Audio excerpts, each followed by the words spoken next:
What if you can have it all?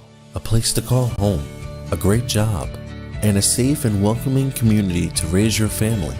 You can have all that and more in Kingsport, Tennessee.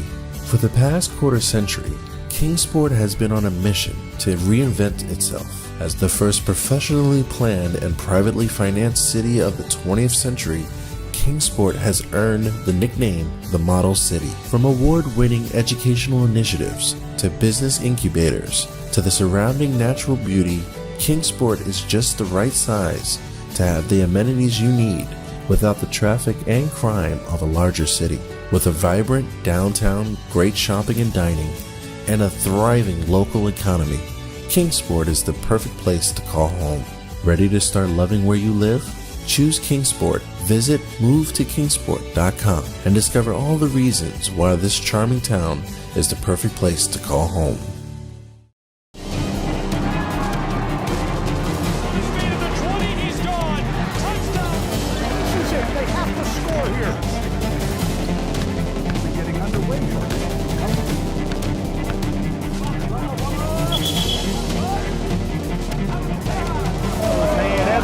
Walk-off home run. Here's a shot to the right side. This is shaping up to be a strike left side too.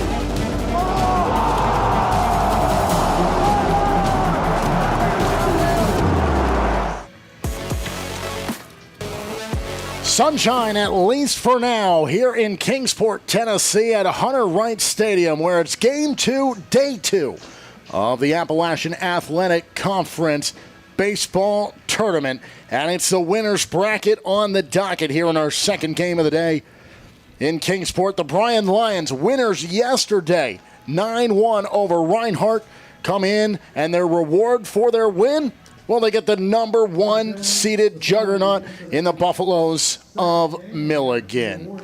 Good afternoon, everybody. I'm Mark Shelley alongside Lorenzo Robinson, and a good game in store for us here. We've seen lopsided games through the first 5 games of the tournament so far, but here in Game 6, we expect this should be a real showcase between the Buffaloes and the Lions. Absolutely, and we will finally have a chance to see for the first time over the course of this week the outright AAC regular season champs in the Milligan Buffs. So impressive this year, going 22-5 in AAC play, earning the right to represent the AAC in the national tournament.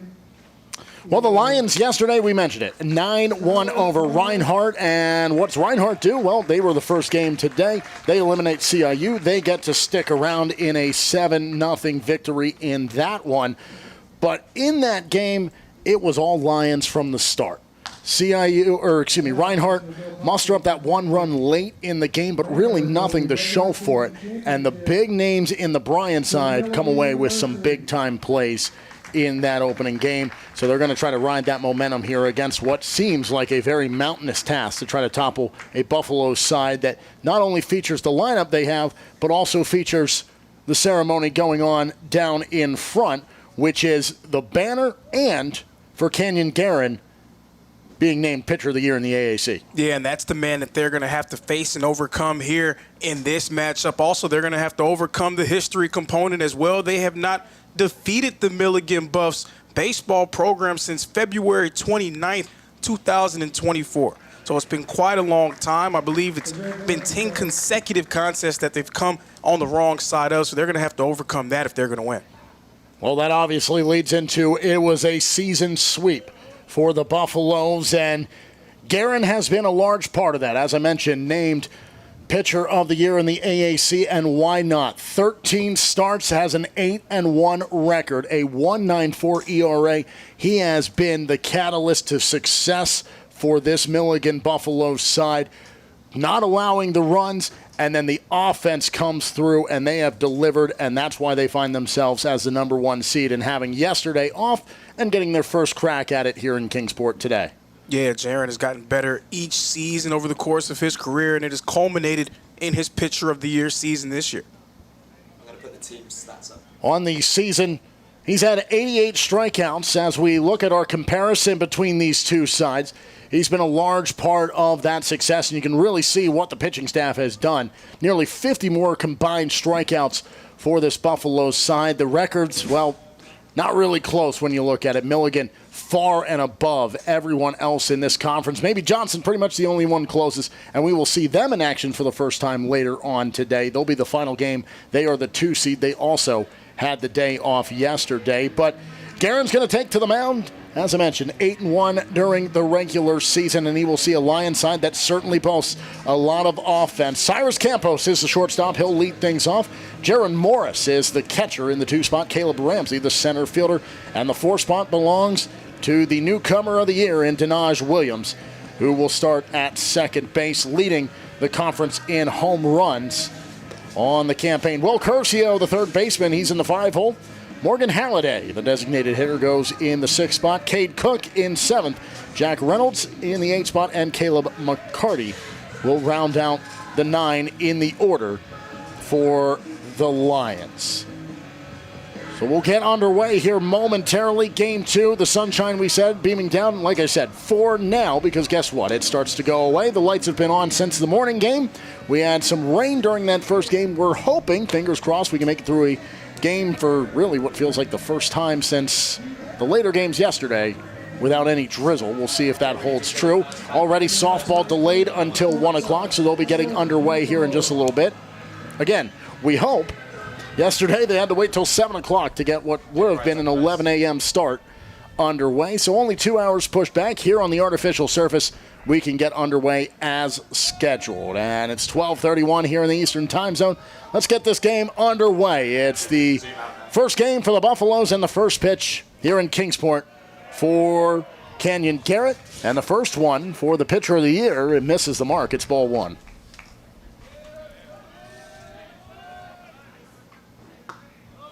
Second one bounces back. That levels the count. It's 1-1. And for the Lions, they have the second game of the day. They had the first one yesterday. And for Campos, got on base on 2 separate times, picked up 2 RBI. 3 separate times. Had a walk, a double, and a single. Came around to score a run on 2 separate occasions as well. Here's the 2-1. That's put right up the middle. And it's a leadoff base runner for the Lions as Cyrus Campos puts himself aboard with a single. And Campos has done a tremendous job of getting on base all season long, just a little bit over .465 on base percentage. And then when he's able to get on, he's very effective as a base runner as well. So Campos is aboard. That brings up Morris, the catcher. And the sophomore, that's .366 on the season. He'll settle into the right-handed batter's box in an all-righty duel here as the second batter of the inning. And that catches him, and a rocky start here for the sure-handed Guerin. And suddenly, just like that on back-to-back pitches, it is 2 base runners without an out for the Lions. So Bryan trying to keep that momentum rolling from that game against Reinhardt. First time that Milligan's facing anyone here in Kingsport, Tennessee. They may be trying to round themselves into form. And the senior Caleb Ramsey, bats .380. And he can certainly turn things on, 1,000 OPS. So when he hits them with power. And if he can get a strike here, it could be an early advantage for Bryan with no outs to work with and 2 men on. So Guerin, a tough start for him after the hit by a pitch. The first pitch misses the strike zone. It's 1-0. And a strong season for Caleb Ramsey. He was named a second-team all-conference selection this season. Ball 2, and right away you can hear the energy coming from that Bryan dugout. They know that it's a turbulent start for Guerin. They're trying to make sure he feels every bit of pressure here early. Ramsey awaits. Guerin checks back to second and delivers the 2-0. And that'll be the first strike of the at-bat. It's 2-1. That's a good point about trying to make Guerin feel some pressure for a team like Milligan. They pretty much already wrapped up their ticket into the postseason in terms of the national tournament. Bryan, they still have plenty to play for here in Kingsport. The 2-1, that is skied down the right field line, and it looks as though they'll get to it. They will, and the runner will tag, head to third. This is going to be a tough play. It pulls the shortstop off the bag, and that'll go for an advancement of the runner, but a retirement of Ramsey on the pop-out, technically to second, as it was the second baseman, Reagan Smith, who went over to catch that. So with 2 on and 1 of them in scoring position, 1 out, runners on the corners, in comes the home run leader during the regular season for the conference in Denaj Williams. Newcomer of the year and player of the year. Okay, get ready to show home plate in case there's a big hit. And he sees a first pitch ball. So, yeah, that's perfect. Oh.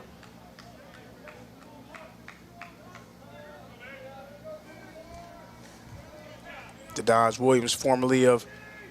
I beg your pardon, he was the freshman of the year, not the newcomer of the year. That was Gil Fernandez or Tennessee Wesleyan. 2 very similar words, but truly a different meaning when you get down to it. 1-1 count for him here with 1 away. Guerin delivers. Williams takes him foul, and he flashes a grimace. He liked it, but not the result. 66 runs have been batted in by Williams on his way to a 377. When you have that power, you will be up there near the top in strikeouts as well. So he has 35 on the season. The 1-2. And he catches it with the tail end of the bat, and that's going to keep him alive. Williams alma mater, the Rayburn Gap School.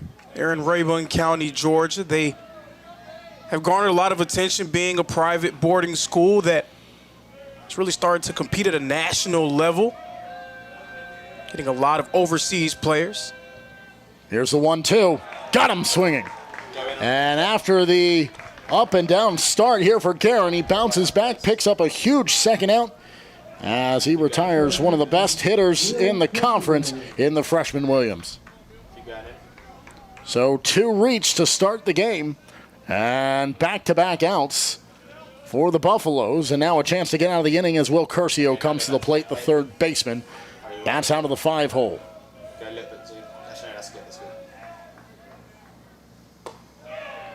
Curcio started yesterday against Reinhardt, a pair of strikeouts, but then in the later stages of the game picked up a single that also came with an RBI. Then he came around to score and earned a walk as well. On their way to what was the first of back-to-back 9-1 wins in games 1 and 2. And then game 3 was a 10-0 Montreat upset of Pikeville. And then 13-3, the final score, Tennessee Wesleyan upending Truett McConnell. That is our game following this one. 5-seeded Pikeville, 10th-seeded Truett McConnell, who the 10th seed putting up the most offense of any of the teams that lost, including all of them combined. We only saw 2 runs through the first 3 games, and they put up 3 in the final game of the day.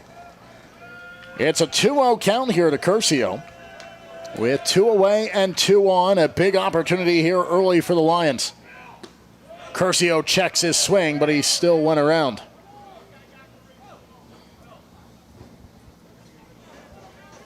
So a 2-1 count, and if you can strike first knowing what you're up against in Milligan, that could be a huge momentum builder early in this game. On the flip side, a shot of confidence for Guerin if he's able to get out of the jam.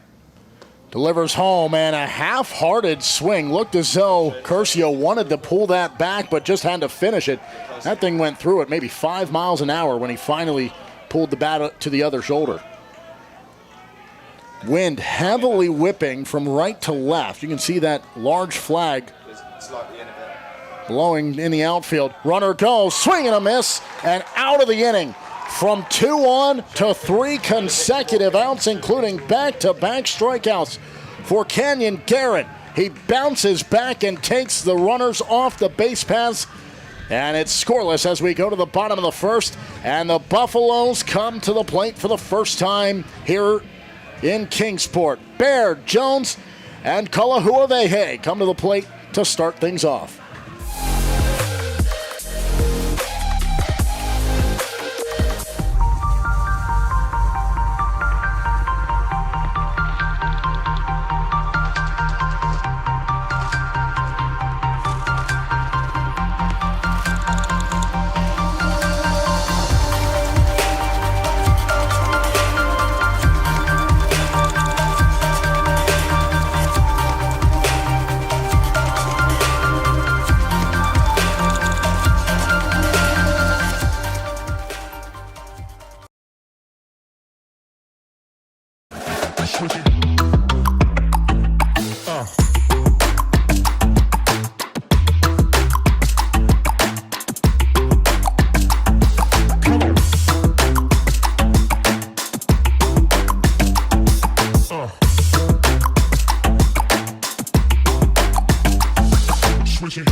Bottom of the first inning, and Braxton Baird will lead things off for the one-seeded Milligan Buffaloes. The shortstop, who has been a reliable leadoff man, playing in this his 50th game on the campaign, comes in with a .379 ERA, and he'll be the first man to face Ty Johnson, who comes into this game looking to make a splash in this his 8th start on the season.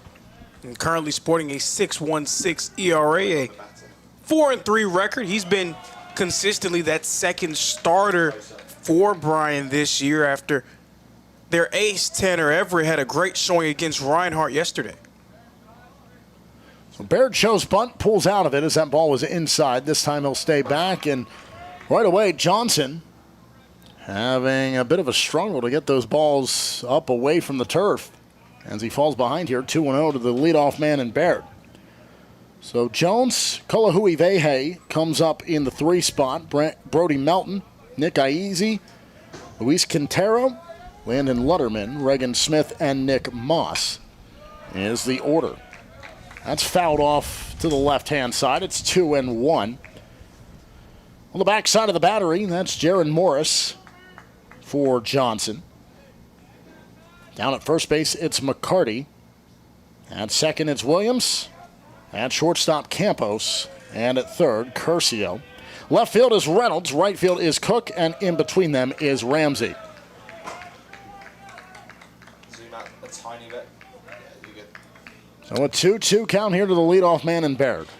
Milligan's such a difficult lineup to face because they have so many different guys that can step up and make plays for them at the plate. Second in the conference in batting average as a team. And the count will go full. Another low inside pitch from Johnson. Started with 2 of those. Got the 2 fouls, and now the third makes it a full count to the leadoff man, Baird. Righty versus the lefty, and Baird will foul it off. We'll try it again. Second time, we'll see a payoff pitch.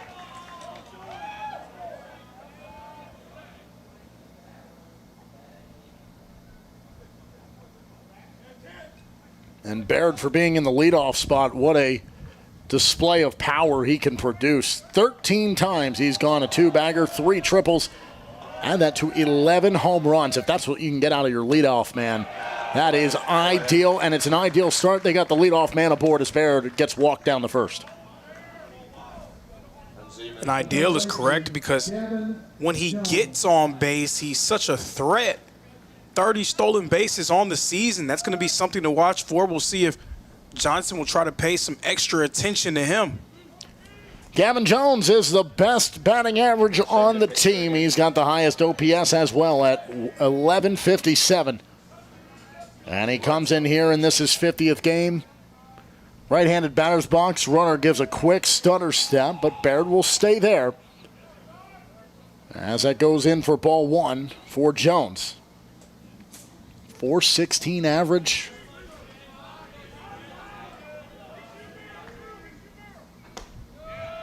And we'll see that come back with a strike. It's 1-1.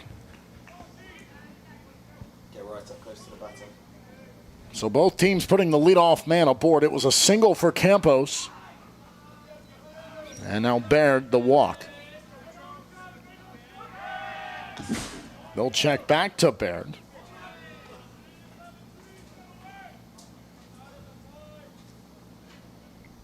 Baird's got 16 stolen bases.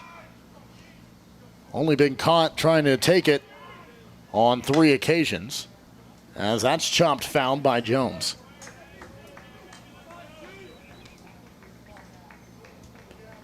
Should Jones reach, that's when the attention should really turn to first base, as he is the team leader in stolen bases with 30 of them. Problem is if he reaches and Baird is able to get to second, Baird's going to have to try to steal third, enabled for Jones to try to do that. 1-2 count at the plate. Johnson's got it, ready to bring it home. He will. It's outside, and it's 2-2.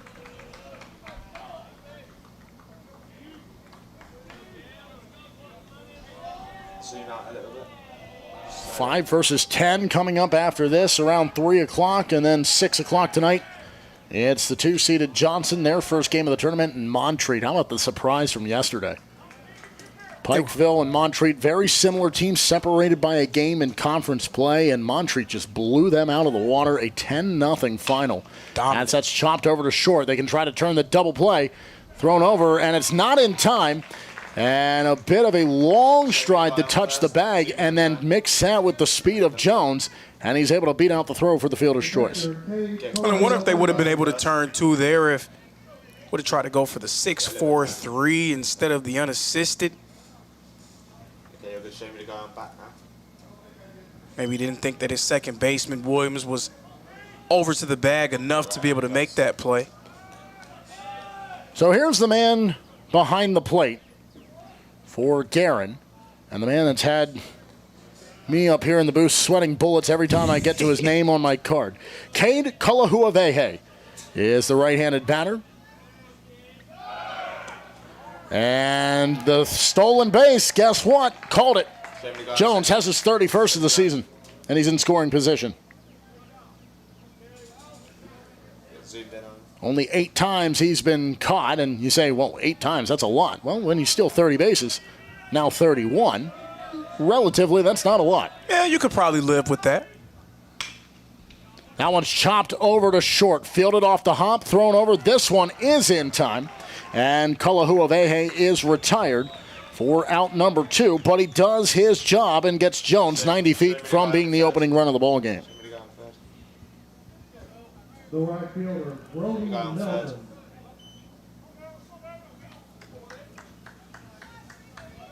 So Brody Melton, the right fielder, he's now at the plate. Another right-handed batter.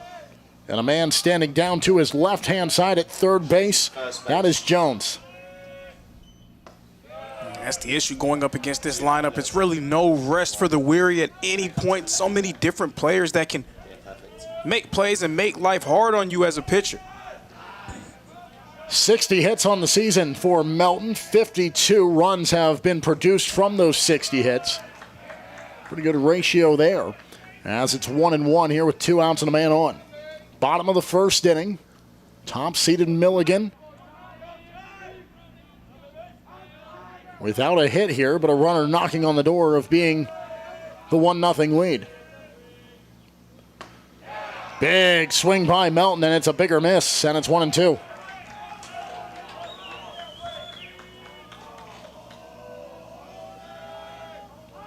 Shift is on. 5 to the left-hand side of second base for the Lions. That'll miss the mark outside. It's 2-2.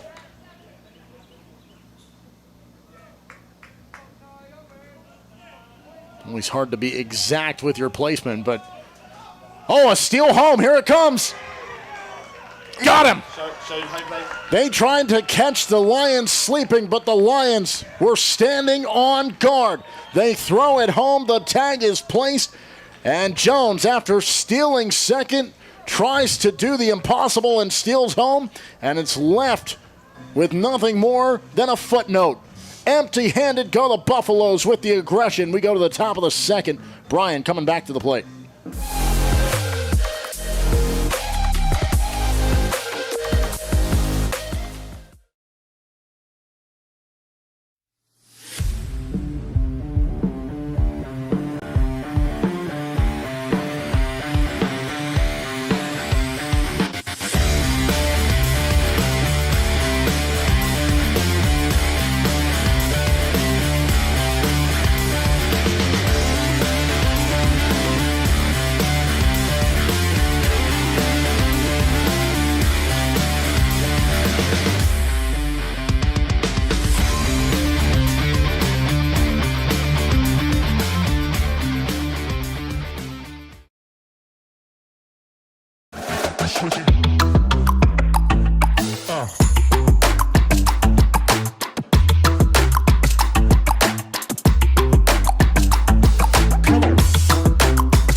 So back here in Kingsport, an abrupt end to the bottom of the first inning. A promising start, and it's left with a 0 on the board for Milligan. They try to send Gavin Jones to steal home, and he's tugged out at the plate by Morris.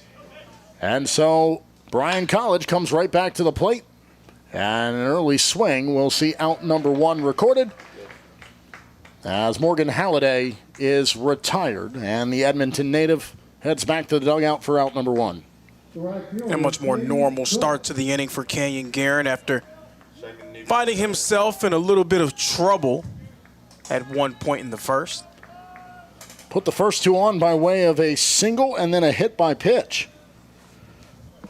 But then a pop-up and back-to-back strikeouts got him out of the inning. That's a chopper over to short, and it looks as though back-to-back groundouts to start this inning. 4-3, then a 6-3. And it's 2 away here in the top of the second. So when it's all said and done here in this frame, when we go to the bottom half, it will be Brody Melton who will continue. His at-bat did not conclude when Jones stole home. And so he will have a second crack at Johnson. So Guerin back to work, and this half inning, much better start than the second one. He was delivering first pitch balls to start the game. Now a first pitch strike. That one will miss just outside. It's 1-1.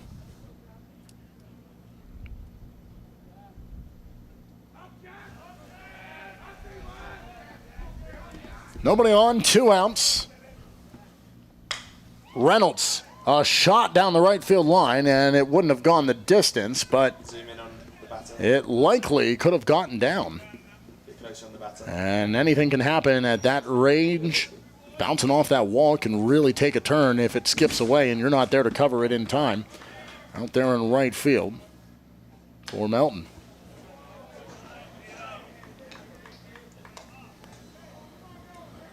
Earlier I talked about how Guerin has improved every season of his career, that ERA dropping over his 4 seasons, 8.15 to 7.36 to 4.11, 2.29 this season.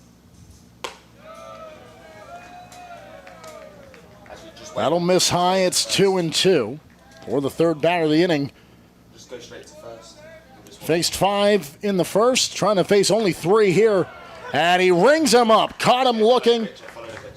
Right it backwards as Reynolds is sent back to the dugout, and quickly the bats come back, and Melton will start it off again. Never got the finish.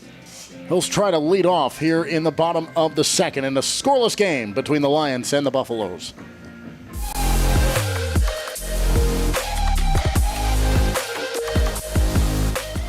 Hold on. The previous play is under further review. I'm not sure what he could review, but okay.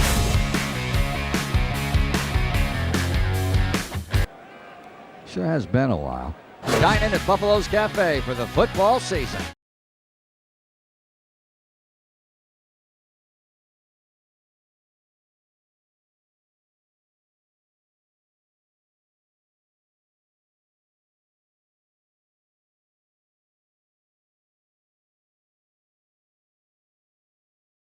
The Southeast Sports Network is now on Amazon Fire TV.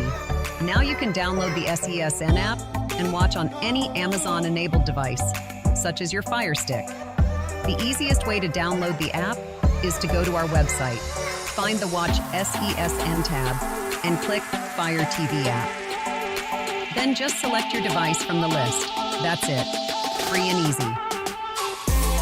Enjoy watching the Southeast Sports Network on your Fire TV, Fire Stick, or Fire tablet with just a few clicks.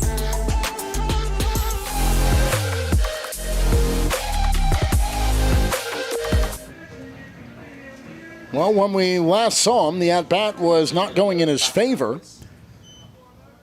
He was behind in the count. Brody Melton will have a second crack at Ty Johnson. Not often you get to do that, but caught stealing home was Gavin Jones. So Melton has the rare feat of seeing the same guy in what is technically the same at-bat.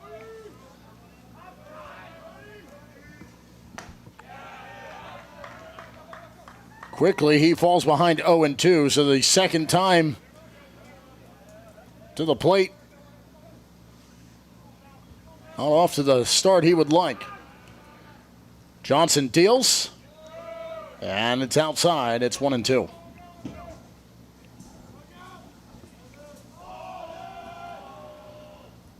Nick Iese stands in the on-deck circle. Behind him, it's Luis Quintero.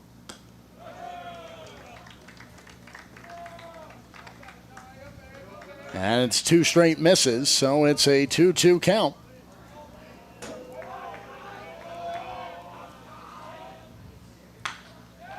And he'll stay alive as that's put foul. So now the onus falls on Johnson to try to continue to slow down this potent Milligan lineup. Of course, easier said than done based off of what they've done this season. And did that hit the bat? Yeah, I think it may have bounced off the bat into the field of play. That's what they'll call it, and they're looking as though they're going to try to argue it. Maybe not. I thought it may have hit him. It certainly didn't sound like a bat. It almost sounded like the plastic of the elbow protector.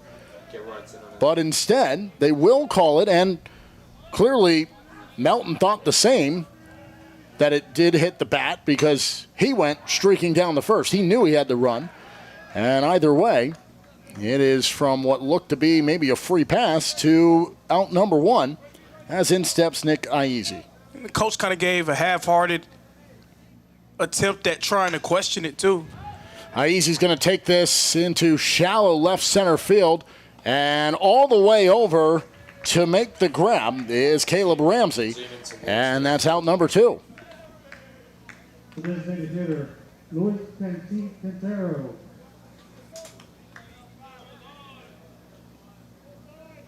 So Luis Quintero, the designated hitter. Where's the number 5? And will step in here as the number 3 hitter of the inning. He is 6th in the order.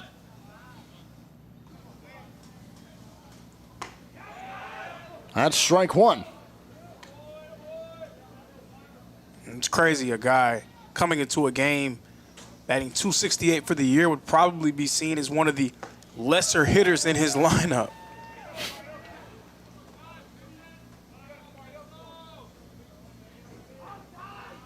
So an 0-2 count with 2 outs and nobody on. That's a chopper over to short. Fielded, turned, gunned on the run in timeout number 3. 1, 2, 3 go the Buffaloes. Doesn't happen often, but Quintero is retired on the 6-3, and that brings the Lions back to the plate. It's the bottom of the order in Caleb McCarty. Then it flips around, and Campos, who started the game with a base hit, he's the 2-hitter, and then Morris behind him.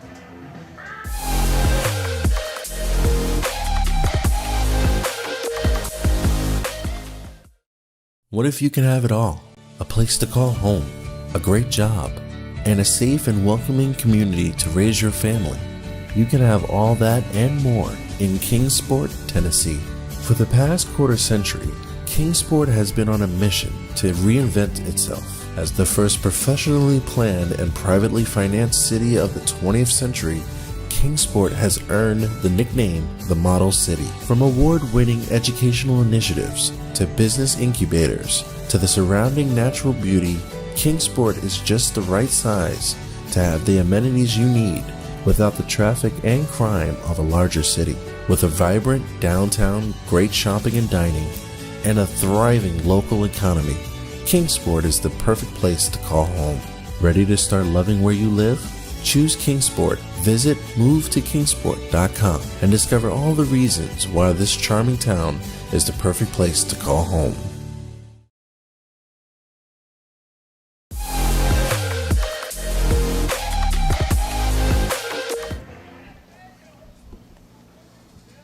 So a good one going here through 2 innings as we move to the top of the 3rd.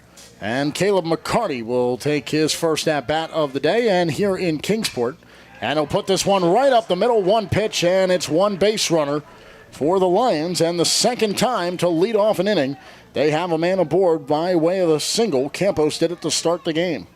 And again, feeling like they have a real opportunity to put some early pressure on Milligan as their bats are slow arriving. We've seen how effective they've been offensively all season long.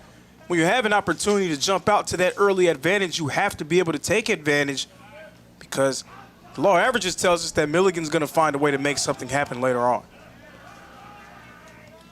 So McCarty's down at first, and the first offering liked his counterpart in McCarty. Campos will swing at, but this one will go foul.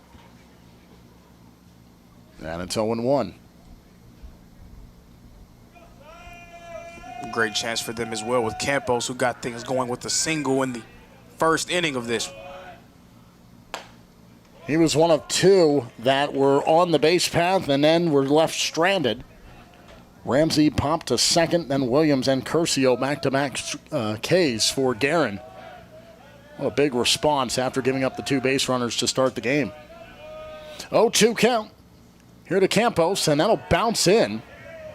And a good reaction coming by Kalahuavehe.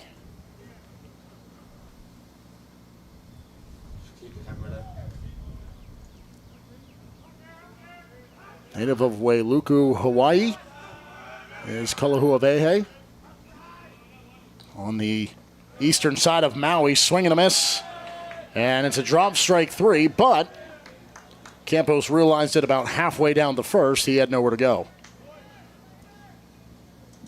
The catcher, Jaron Morris. Jaron Morris, the catcher, he took one off the body in his first plate appearance, so Guerin's going to try to make amends for that. He would love to pick up a big second out right here. Go back to first. You can tell the way that Guerin approaches the game. He's seen a lot of big-time situations throughout his career. Chopper to short, trying to turn 2. The throw will not come. And in the exchange, while the slide was occurring for McCarty, the ball is dropped by the second baseman, Smith. And so, no throw comes, and all they do is trade places. But out on the fielder's choice is McCarty, and that means Morris is now down at first. Even still a wise decision by Braxton Barrett to try to just get that lead runner out. Prevent a runner from getting into scoring position. So 2 outs and a man on. That's now Morris And this is given a ride out to deep center field. And it gets down at the wall. The Lions are going to send their lead man, Morris. He's going to come home, and it's a 1-0 ball game for Bryan here in the top of the third inning. A well-hit ball that came just short of squeaking out by Caleb Ramsey, who stands up with a double over at second base and adds an RBI to his credit. How important that can be to try to get off to a fast start against a team that's been so great all season long offensively. Well, now you're putting a ton of pressure on a group, and even though they've been great in the regular season, this is the first time that they've had to play here this week, still probably trying to get themselves going. And Guerin let out a huge sigh before he retakes the rubber here and now faces Williams. Williams went down swinging last time up, but maybe riding some momentum here. If he can make some contact, keep the inning alive, that could spell trouble for Guerin and the Buffaloes early, as they already trail 1-0 from the RBI double by Ramsey. And what a well-hit ball that was, just not enough to squeak out. I talked about the poise that Guerin has showed on the mound over the course of his career. He's going to have to show off a little bit of that here and secure that third out. 0-1, it bounces in, careens away from Kalahuavehe, and he chases after it, but not before. It's an advancement to 90 feet from home base over to third by Ramsey. And the pitcher of the year, and a little bit of trouble here with 2 outs on the board. And Guerin just left that one well short. That skipped in before the plate, and that high hop, luckily for Kalahuavehe, it was able to roll down that third base side, and so he was able to, while allowing the runner to take third, still keep an eye on him and not have a bit of a frantic snap of the head and maybe make a mistake if you have to deliver it quickly to the plate. So a 1-2 count here from Williams. Guerin trying to get out with minimal damage after one has already scored. And he got him swinging. It's a drop strike 3. He's going to run down and not get it there in time, and that'll do it, but not before the Lions take the first bite out of the ball game. It's a 1-0 lead here in the top of the third. We go to the bottom half, and the Buffaloes bring up Lutterman, Smith, and Moss. It's a 7, 8, and 9 spots in the order, and they're trying to bounce back after giving up the lead here early.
Landon Lutterman will be the leadoff man here in what is a bottom of the third inning that the Buffaloes hope they can find a response to.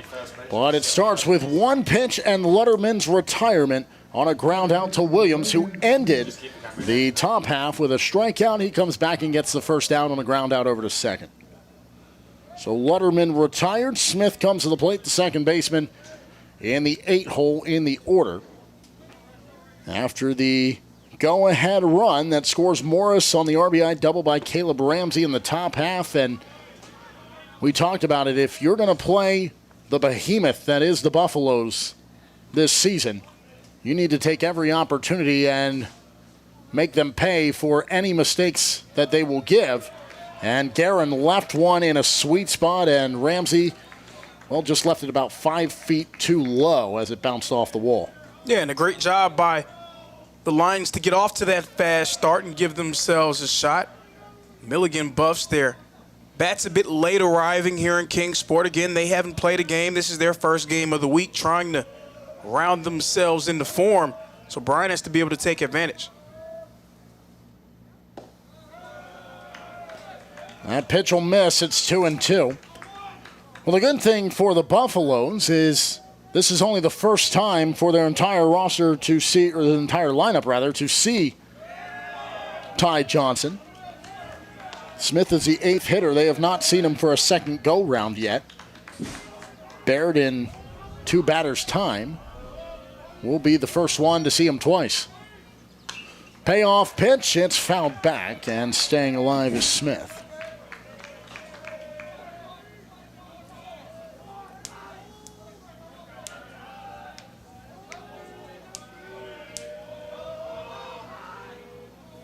Three-two. This one's in play. It is shallow into the outfield. Williams calling for it. He makes the grab. That's 2 up, 2 down here for Johnson. And Bryan an out of way from taking this lead into the next inning. The left fielder, Nick. That was a good point for Milligan to see Johnson at least one time through the order. Hoping that second time through will be a little bit kinder to them. He's blanked the Buffs thus far. Nick Moss is the left fielder, and he's the last one who will see him for the first time. And for Moss on the season, he's appeared in 33 games, gotten the start now in 31 of them. Batting .361. And he's going to put that one into the gap out in left center field. Williams goes racing back into the grass. Back-to-back grabs by the second baseman. All out there in the outfield grass. And it's back-to-back outs. And it's 3 up, 3 down for the Buffaloes. And Bryan will take the 1-0 lead into the top of the 4th. A chance to add to it and try to give themselves some breathing room against the might of Milligan.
Well, Kenyon Guerin, he has faced the lineup already one time. He's making his way through it for a second time. This will be the second time he sees Will Curcio. And it comes here in the top of the 4th. And this time, as he sees Curcio, it comes with a 1-0 deficit that his team holds. As Curcio and the Lions have jumped out to the 1-0 advantage last inning. As Ramsey drove in Morris with an RBI double, Curcio levels out the count here 1-1. And it has taken 3 innings for Milligan to bring the top of the order back around. 3 up, 3 down on all 3 occasions. Now, there was a 4th batter in that first inning, but officially only 3 came to the plate because the at-bat just rolls over into the second when Gavin Jones got a little greedy and tried to steal home, was tug out, so Melton Technically took an at-bat in the first and the second, but only the one in the second counts. I'm slightly to the left. So here in the fourth inning, with a 2-2 count, is the leadoff man, Curcio, after the strikeout back in the first. Guerin. It's a chopper down the third base side. It's about 2 feet foul. And then it continued to go foul from there. As great as Guerin's been this season, he's also had the benefit of having run support at his disposal, so a lot of pressure on him to try to hold Bryan at bay and keep them from putting up any more runs. Strike 3 rung up is Curcio. Frozen solid, and Guerin starts the inning with a strikeout. Second time he's retired a batter without a swing. And for Guerin, it's now his 6th strikeout through this 3 1/3. That'll bring up Halliday. And he'll swing at the first offering, and it's a miss for strike 1. Native of Edmonton, Alberta. His hometown Edmonton Oilers staying alive in the Stanley Cup playoffs last night, defeating the Anaheim Ducks 4-1. That city is abuzz when playoff hockey comes around. It's an 0-2 count here in Kingsport.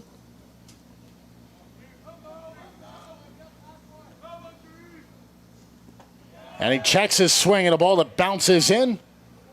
Kalahuavehe is able to pop up, throw it down, out number 2. And back-to-back strikeouts, 1 backward, 1 forward, K. And Cade Cook, after grounding to short back in the second inning, will try to make amends here and keep the inning alive. 7 of them already.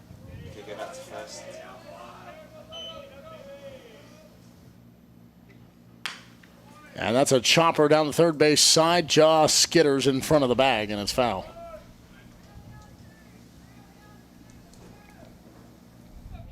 And also that underscores how important it was for Bryan to get something on the board. You don't know how many opportunities you're going to get against the likes of Canyon Guerin.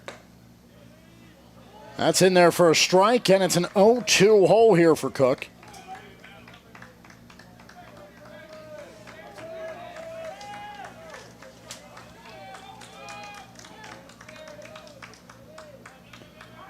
Cook yesterday caught looking twice. How about one today? 3 strikeouts, 2 of them window shoppers in this inning alone. It is K, and to start it off, and then 2 more to round out the inning. 2 of them backward, and it's 1, 2, 3. The bats of the Buffaloes back to the plate.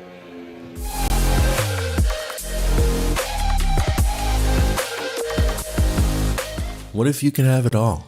A place to call home, a great job, and a safe and welcoming community to raise your family. You can have all that and more in Kingsport, Tennessee. For the past quarter century, Kingsport has been on a mission to reinvent itself as the first professionally planned and privately financed city of the 20th century. Kingsport has earned the nickname the Model City. From award-winning educational initiatives to business incubators to the surrounding natural beauty, Kingsport is just the right size to have the amenities you need without the traffic and crime of a larger city. With a vibrant downtown, great shopping and dining, and a thriving local economy, Kingsport is the perfect place to call home. Ready to start loving where you live? Choose Kingsport. Visit movetokingsport.com and discover all the reasons why this charming town is the perfect place to call home.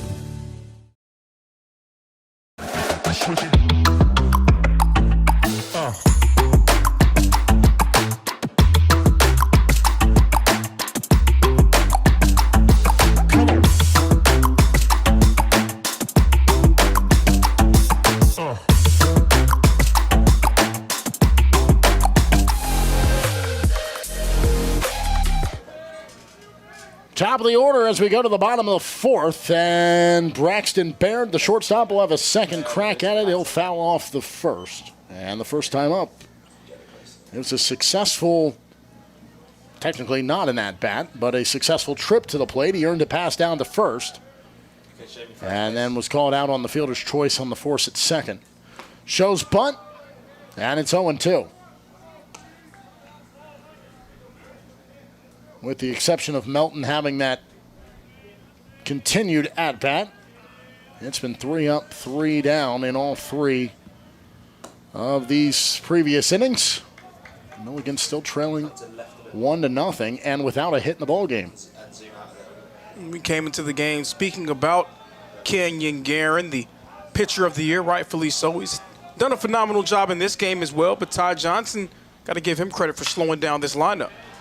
And I said without a hit, make it no more.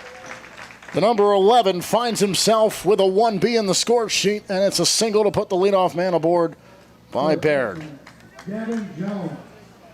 Now Gavin Jones, who took Baird off the base path last time, grounding into the fielder's choice and reaching, was Jones. And then Jones just cruised his way around the bases all the way and got a little aggressive. Tried to catch the Lions sleeping. They were on alert and caught him stealing home. But he comes up with no outs and a man on. And that's a low inside pitch for ball 1.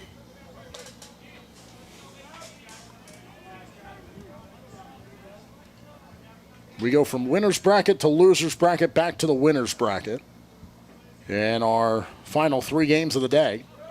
CIU is the first team to go home in the tournament. They fell this morning in that 7-0 final where their offense just sputtered and never got out of the gate in really either game here in Kingsport. So Reinhardt lives on to see another day. And if Bryan were to lose this game, it would be a rematch tomorrow of their opening round game in which Bryan won 9-1. But the Lions leading 1-0 here, and they're hoping they will send Milligan to meet the Eagles. But still a long way to go, nearing the midway point of this ball game. But against this Milligan side who has won every matchup against Bryan since 2024. That feels like a long way to go for Ty Johnson and Bryan. 3-1 pitch is fouled off. It's a full count here for Jones with no outs and a man on first. Show me the batter real quick and then move back to first. A real battle here between Jones and Johnson. Okay, now go back to first. Zoom out so that you can see them running in. Runner goes, and he'll have to hold fast as this is popped into the outfield. And in right field, the grab is made, and Jones is retired on the F9. And that'll hold Baird at first. And Cade Kalahuavehe will come to the plate, trying to do a bit of one-out hitting.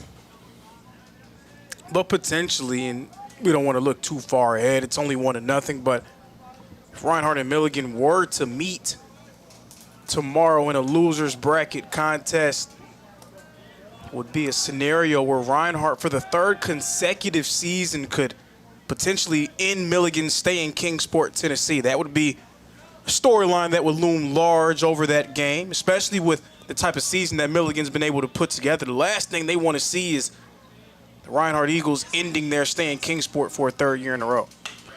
That's a chopper over to third. They're going to try to turn 2. Williams throws in time. They go 5-4-3, get the double play, and the inning comes to an end after, guess what? 3 batters come to the plate. They get out of the inning, they double up the Buffaloes, and the offense, leading 1-0 for the Lions, comes back to the plate as we go to the 5th.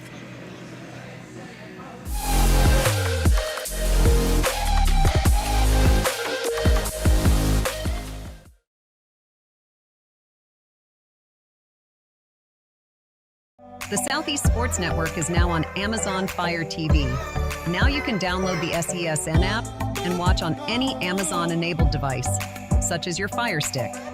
The easiest way to download the app is to go to our website, find the Watch SESN tab and click Fire TV app. Then just select your device from the list. That's it. Free and easy. Enjoy watching the Southeast Sports Network on your Fire TV, Fire Stick, or Fire tablet with just a few clicks.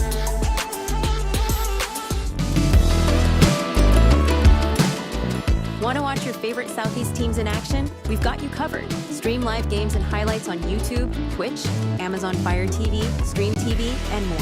For all the details, visit our How to Watch page at sesnsports.com. It's your one-stop guide to catching every play, every time, wherever you are. The Southeast Sports Network, bringing the game to you anytime, anywhere.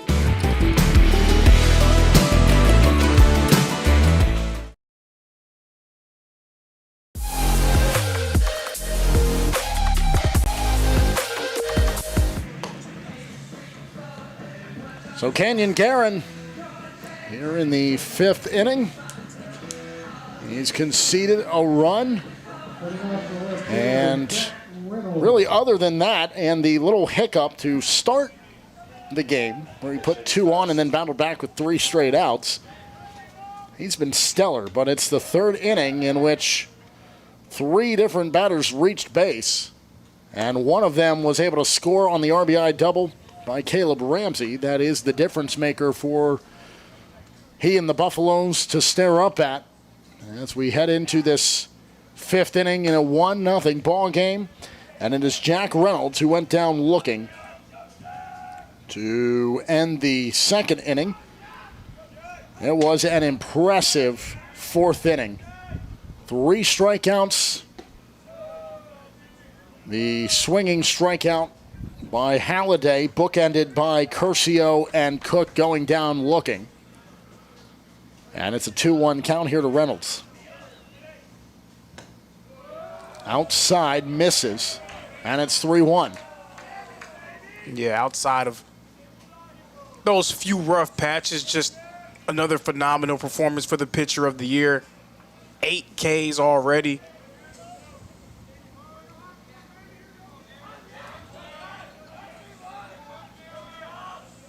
That's in stark contrast to what we see on the other side of things as the 3-1 turns into ball 4.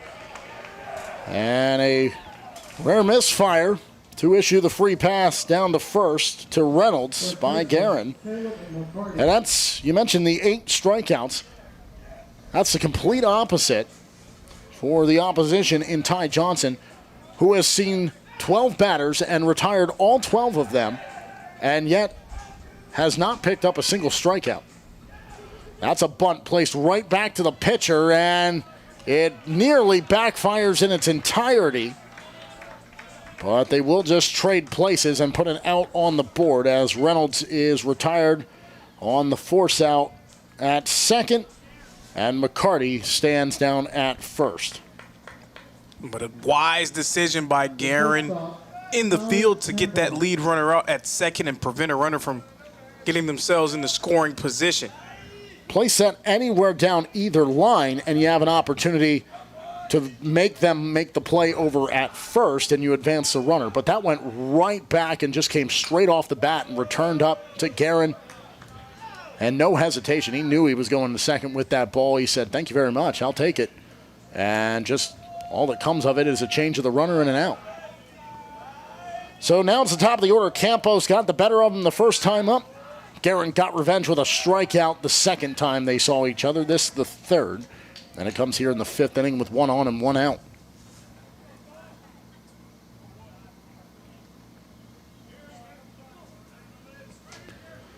Oh, 2 count for Campos.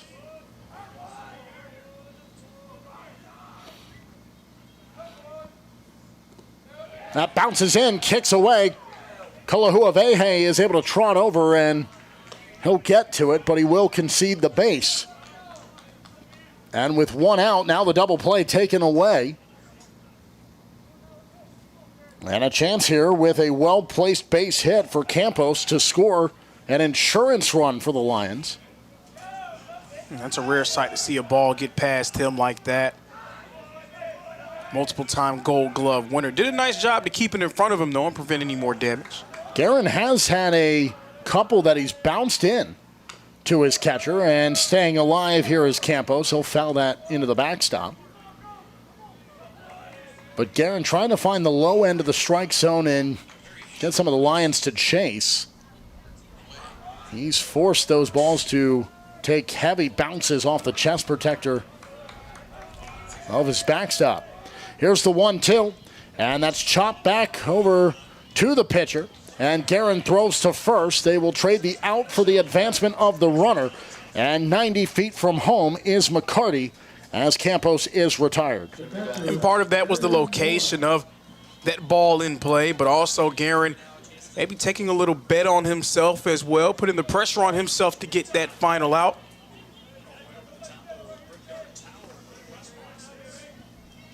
And so it is Jaron Morris who was the run that scored. He reached on a fielder's choice in the second, then Ramsey drove him in with that double that bounced off the wall. And Morris will hack at the first, put it foul off the right-hand side. It's 0-1. And another situation where we go back to what we've said earlier in the game. When you get in these positions, if you're Bryan, you need to capitalize, especially with knowing what Milligan is capable of. And an opportunity to do so here with a runner 90 feet from home and being the insurance to make it 2-0 should he score. A 1-1 count now. There's that breeze that kind of swirls around. The flag's not doing much. Tops of the trees are over there on the hill, out beyond the outfield fence. Guerin delivers the 1-1. And same spot that the first pitch went, foul over the right-hand side.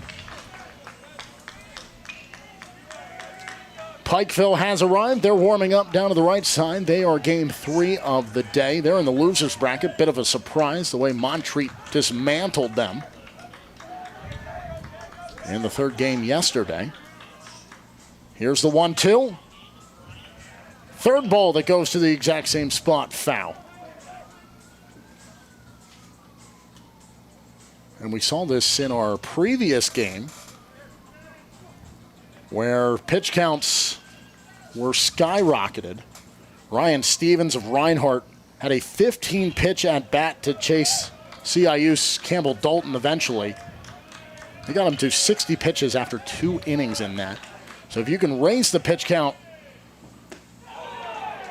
as that's a ball, and the Buffaloes had started taking steps to the dugout, and they thought that was going to be a ring-up on strike 3. Instead, it levels the count.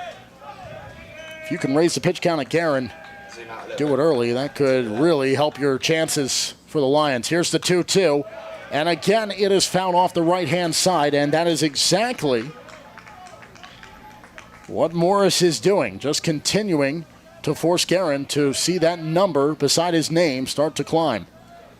That's the key game within the game aspect of it for Morris to be able to raise that pitch count.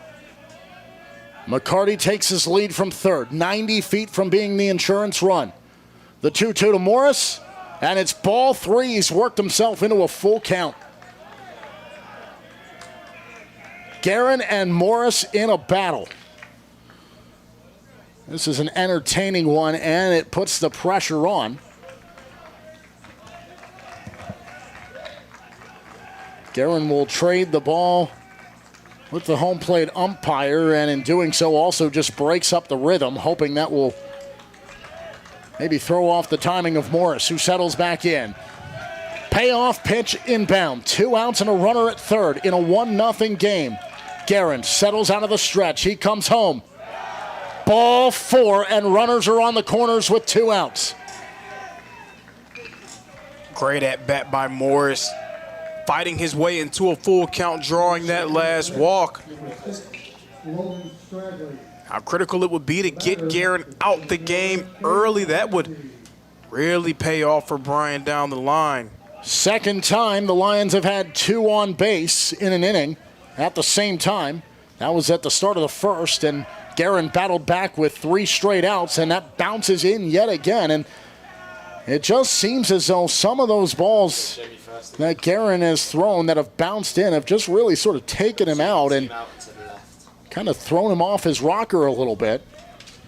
And he delivers that first pitch ball to the 3-hole hitter in Ramsey, and Ramsey has to be loving the opportunity he's sitting in. Already got the RBI double to give his team the lead. Can he do it again? He swings at that one, and it's 1-1.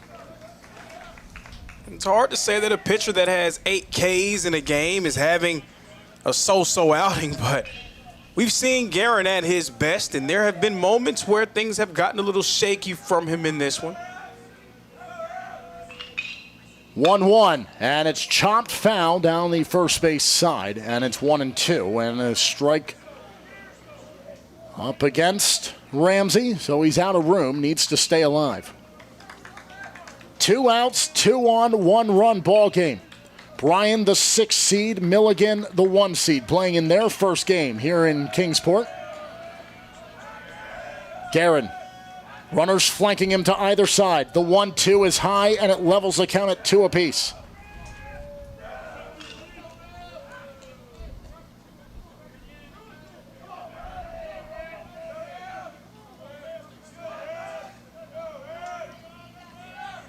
Runner goes, swing and a miss, and he bounces back, and an emphatic reaction from Guerin as he works himself out of the jam and keeps it a 1-run game.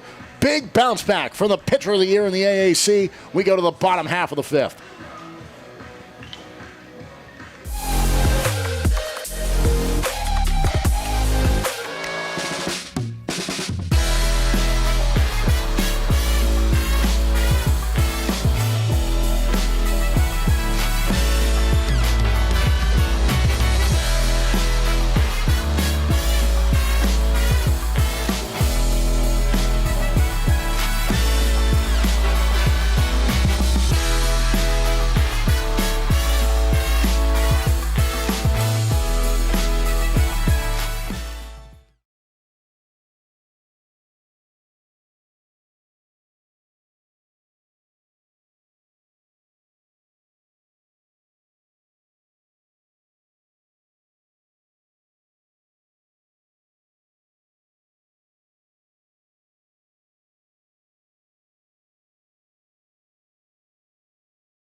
The Southeast Sports Network is now on Amazon Fire TV.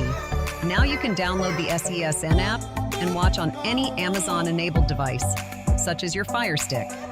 The easiest way to download the app is to go to our website, find the Watch SESN tab, and click Fire TV app. Then just select your device from the list. That's it. Free and easy. Enjoy watching the Southeast Sports Network on your Fire TV, Fire Stick.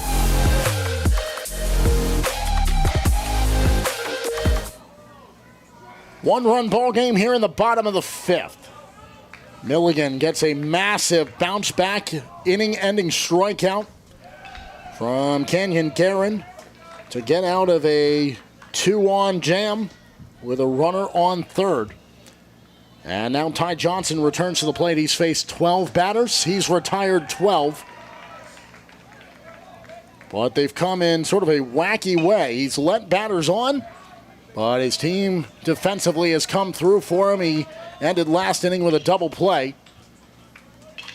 And so that brings about Brody Melton. And Melton, like we said, is the one who now has the rare feat of facing him 3 times, but only seeing him officially for a second time. The first time, that was the continuation in the second. Put one right back to him. That was the ground out to start the inning on the 1-3. 2-2, he puts it right up the gap. Oh, what a snag off an in-tight hop by Williams. He throws it over, and that is a tremendous play by the Lions' second baseman. That one dropped right in front of him, and he just pulls it off the ground at the last second, and he guns it over for out number 1. I tell you what, if Ty Johnson's able to secure a win without recording a strikeout, he's going to have a very expensive dinner bill tonight, I got to tell you. That was a great play by the freshman of the year in the AAC, in Denaj Williams. And it goes for out number 1, and that brings up Nick Iese. And Iese took one for a ride out to center field, but has nothing to show for it as part of a 1-2-3 second inning. Puts one over to Williams, fields it off the turf, throws over, 2 have gone to Williams, 2 have gone to first, and 2 have been recorded as outs. Now about the freshman of the year, Denaj Williams. Not just a phenomenal bat for Bryan, but also showing off the glove there, and great defensive player in his own right. Luis Quintero is trying to avoid what would be a 5th consecutive 1-2-3 inning for the Buffaloes. And he faces a 0-1 count here as Johnson delivers a first pitch strike. He'll pop this up into right field, and it'll easily fall into the glove of the right fielder, Cade Cook, and it's out number 3 5 times. Milligan has sent 3 batters to the plate 5 times. They've only needed 3 batters to record the 3 outs. And the Lions will take the 1-0 lead into the 6th inning. Top half, here we come.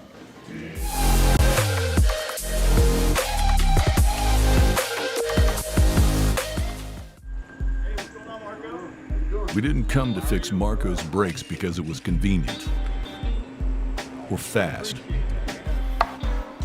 We did it because Marco has bigger fish to fry and a lot of hungry people to feed. Kraus Family Ford. Passion drives purpose.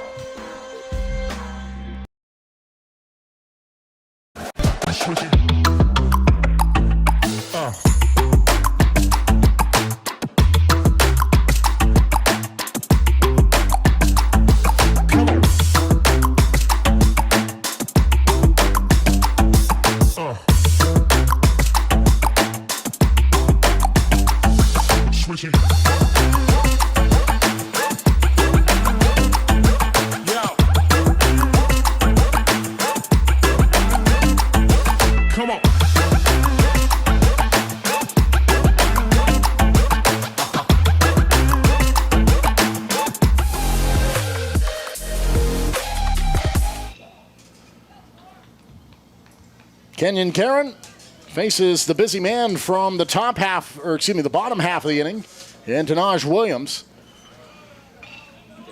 2 balls came his way. He recorded 2 outs, and then the fly out by Quintero to retire the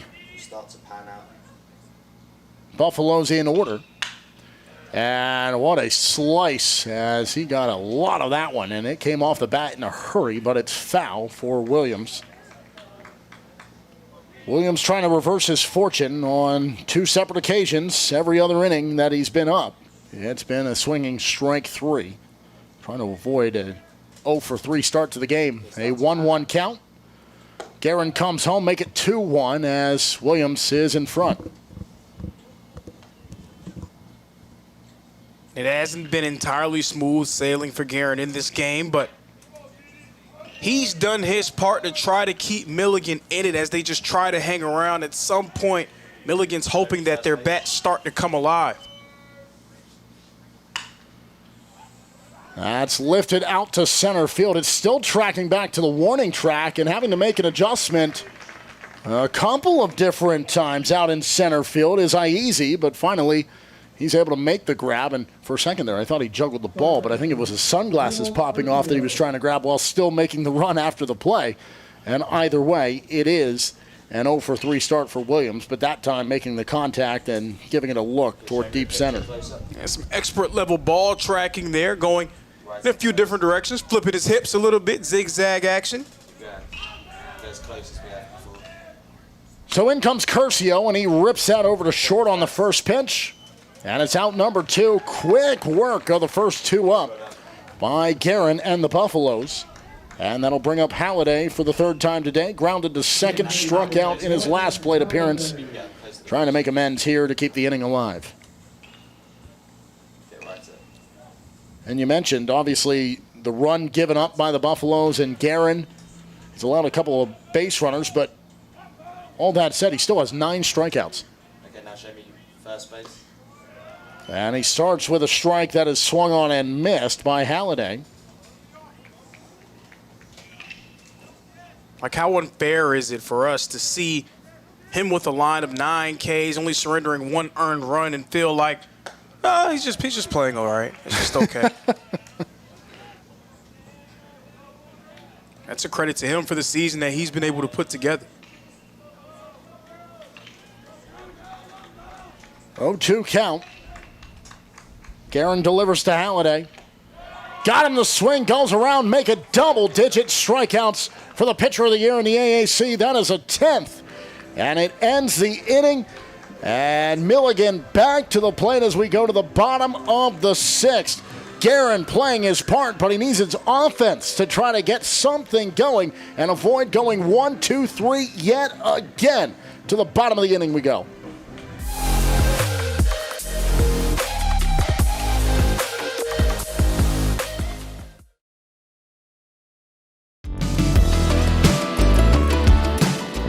Want to watch your favorite Southeast teams in action? We've got you covered. Stream live games and highlights on YouTube, Twitch, Amazon Fire TV, Stream TV, and more. For all the details, visit our How to Watch page at sesnsports.com. It's your one-stop guide to catching every play, every time, wherever you are. The Southeast Sports Network, bringing the game to you anytime, anywhere.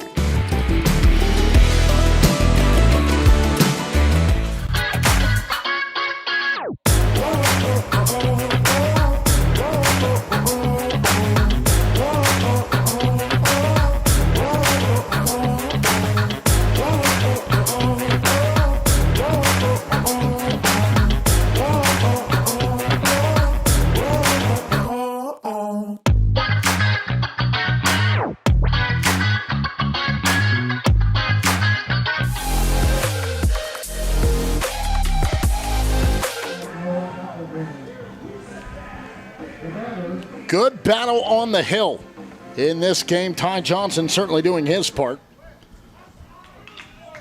Here into the 6th inning. It's the bottom of the frame in a 1-0 game. Johnson still without a strikeout in the contest.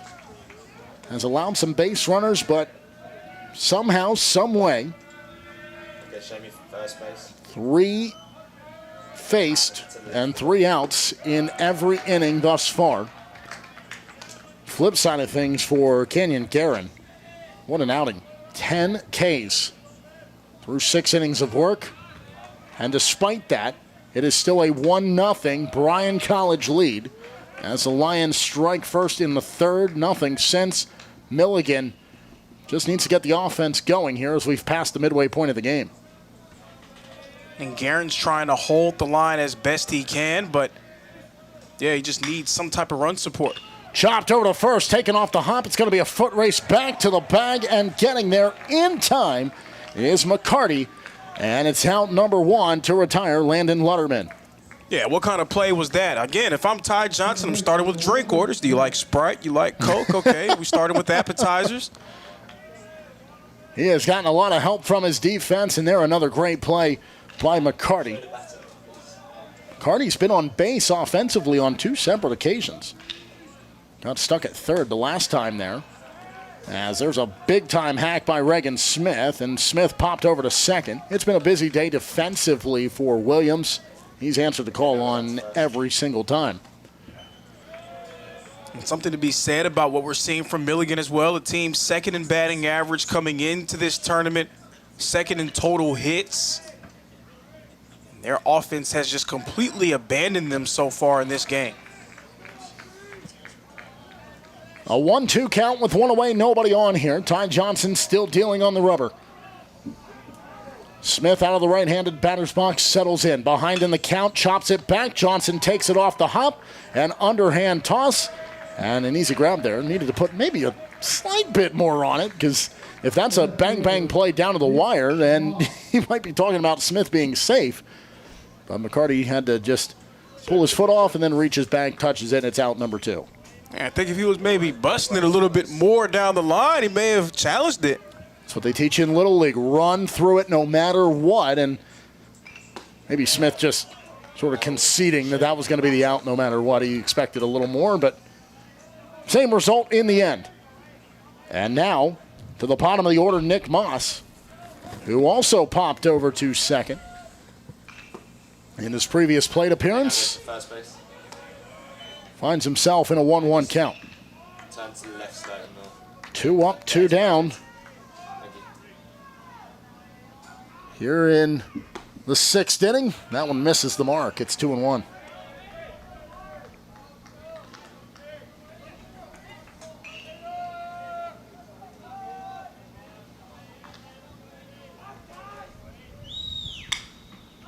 That is lifted down the line, and nobody's going to be able to get there. It's fouled, and it's 2-2. Follow him. And unfortunate there for Milligan, a team that's just trying to find any type of life offensively. That one just pulled a little bit too far to the right.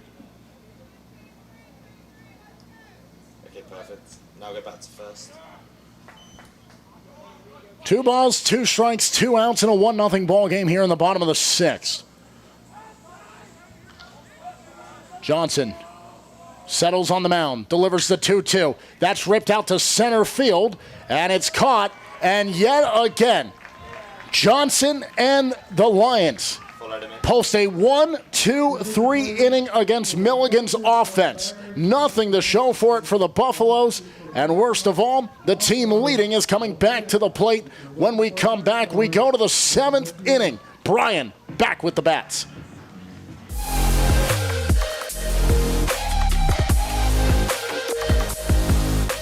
What if you could have it all? A place to call home, a great job, and a safe and welcoming community to raise your family. You can have all that and more in Kingsport, Tennessee. For the past quarter century, Kingsport has been on a mission to reinvent itself. As the first professionally planned and privately financed city of the 20th century, Kingsport has earned the nickname the Model City. From award-winning educational initiatives to business incubators to the surrounding natural beauty, Kingsport is just the right size to have the amenities you need without the traffic and crime of a larger city. With a vibrant downtown, great shopping and dining, and a thriving local economy, Kingsport is the perfect place to call home. Ready to start loving where you live? Choose Kingsport. Visit movetokingsport.com and discover all the reasons why this charming town is the perfect place to call home.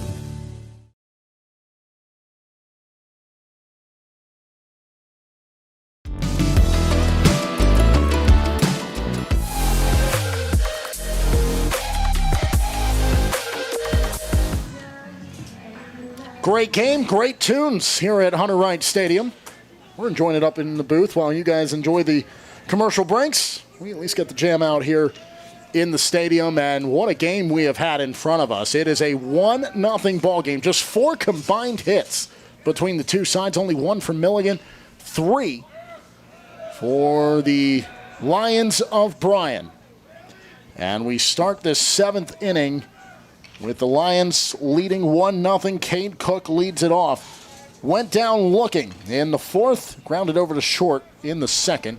Guerin has 10 Ks to his credit. He's had a phenomenal outing, but he'll have a sour taste in his mouth if his offense can't crack the case of the Lions' defense. 3 up, 3 down on every occasion at the plate, hoping something finally breaks through, but first they have to play a little defense themselves, and that's in there for strike 2 against Cook. Second game in Kingsport, Tennessee, featuring a #1 seed. The Johnson Royals, the 1 seed in the softball tournament. They also found themselves in trouble yesterday, so both 1 seeds on the break early. And Cook goes down on a knee, and he's tagged before he can make his way down to first on the drop strike 3. Kalahuavehe was able to quickly jump up, place the tag, and that'll send him back to the dugout. So now 11 strikeouts Show me the batter. for Guerin. Get right up close. He's on cruise control, but he needs his offense to get in gear. Guerin just sees that one slip away, and with nobody on the base paths to take advantage of it, His catcher didn't really move from the stands. He said, somebody will come out and get that ball. It's not going to be me. One away. Nobody on here in the top half of the 7th. That's a good bounce back in the strike one. But again, I've also wondered, how deep is your motivation at this point in the season? Milligan's all but wrapped up a national tourney spot. Now 1-2. Right, that wasn't like a weird toss of the ball back. That was a pitch. Okay, now they get it right on the scoreboard. I'm like, wait a minute. It was definitely a first pitch ball. And that is a fourth pitch, strike 3, and it's back-to-back swinging strikeouts for Guerin. And the number climbs now to 12. One shy of the high for the day. Ty Pangborn of Reinhardt in Game 1 in that win over CIU rang up 13, including 8 consecutive at one point in that game. And here's the bottom of the order in McCarty. And McCarty hoping to keep the inning alive, and to do so, he would reach base for the 3rd time. Reached on a single in the 3rd, then the fielder's choice and got stranded at 3rd in the 5th. He was so close to coming home. They had runners on the corners with 1 out. That would have been a massive conversion to give breathing room, but instead it's still the narrowest of margins to their credit. And it's a 1-0 ball game. That's high. It's ball 2, 2-1 here as Guerin falls behind. Buffaloes bring the top of the order to the plate when they get the offense back out there. And that is a second strike. It's 2-2. Trying to make it another 1-2-3 inning on his part, and do so for a second time of 3 straight Ks. 2-2, that bounces in, check swing. They say he didn't go, and I think Guerin was more hopeful than maybe realistic there. That bat never really got too far off the shoulder of McCarty. A little less of a protest, more like a wish. 2 outs, nobody on. Here's the payoff pitch. And that's ripped over to first, and a snag as he goes to the ground. Great play by Lutterman. And that ends the inning 1-2-3. They're just trading 3 up, 3 downs on either side of the field. And it's still a 1-0 lead, and the Buffaloes, down by only 1, come back to the plate as we go to the bottom of the 7th.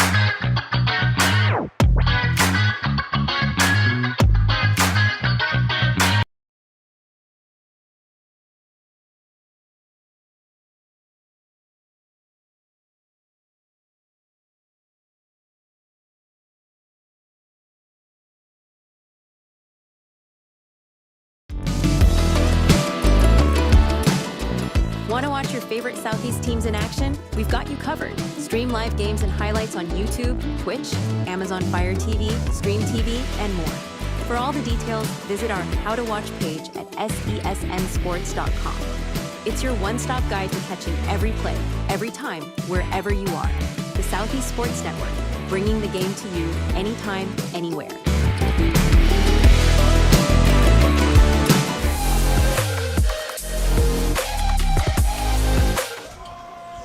Pitcher's duel continuing. It has been back-to-back 3 up, 3 downs for Kenyon Guerin. And for Ty Johnson, prior to this, it's been 6 straight 3 up, 3 down innings. But the top of the order comes around for a 3rd time.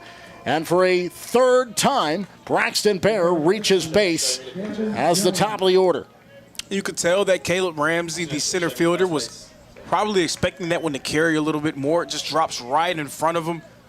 Milligan able to get a man on. Will they be able to take advantage? Baird walked on board to start the game. Bunt shown. They throw down the first, and Baird's able to jump back. This is Jones. And remember, Jones is the reason that the first inning didn't actually go on record as having 4 batters because he tried to steal home. They got him, so the at-bat continued for Melton to start the second inning.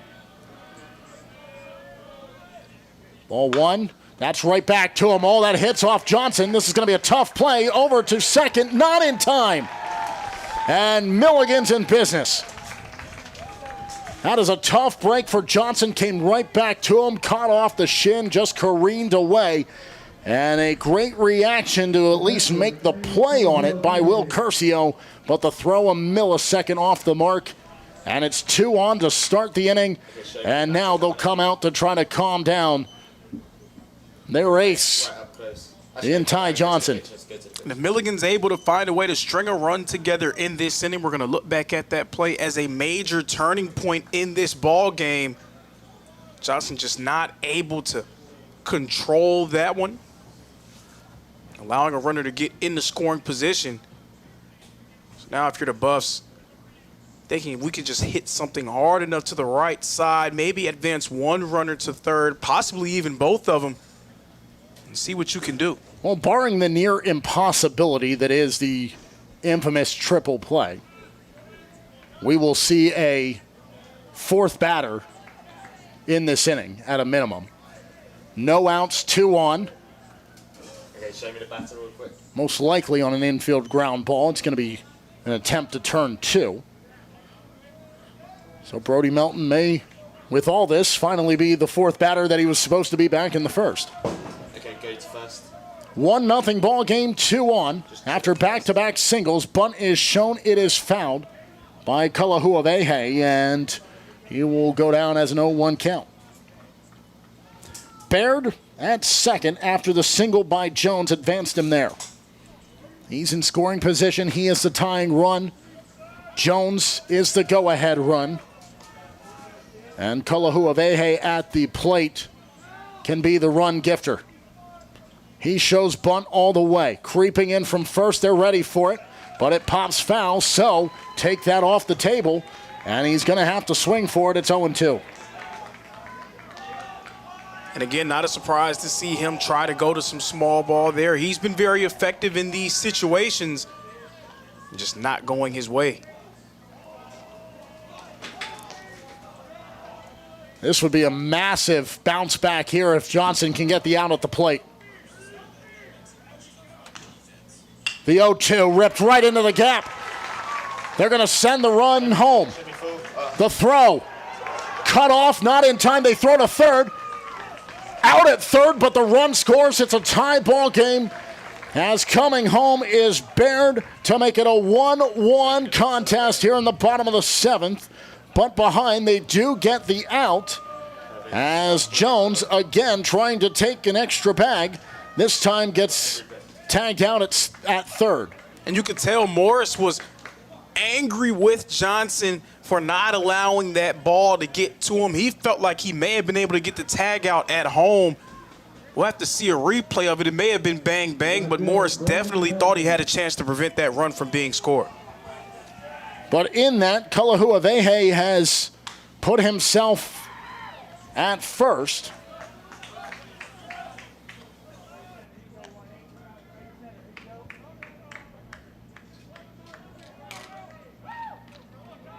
And in that, there has actually been a change here as Brody Genter has come in to play first base here in this inning.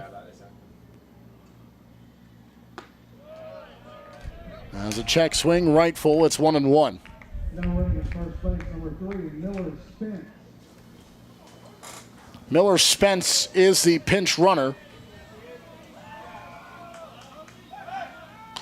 How about Milligan just getting off the mat and finding a way to put something on the board here in the 7th? Well, they really hadn't found much of any type of momentum on Johnson all game long. 3 hits in this inning alone. They had just 1 through the previous 6.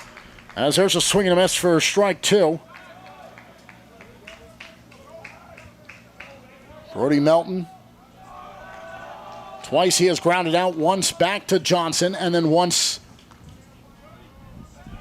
to Williams at second. Williams stands directly behind the bag at second as they have the shift on, and there is a massive hole over in the 3-4 gap. Melton pushes it off the right-hand side. He'll stay alive at 1-2. So the RBI single by Kalahuavehe, the score bared, gives us a thrilling finish as they turn to the top of the stretch here in game 2 of 4 today. That's a chopper to short. They'll turn throw to Williams. He'll get one and hold on to it without the throw over to try to get Melton at first, but it's 2 outs and they'll trade places. And off the base pass is Spence. We're going to have to check out a replay of that run being scored. The backstop Morris, he was very certain that he would have been able to get that out at home. He was very upset with Johnson for getting in the way.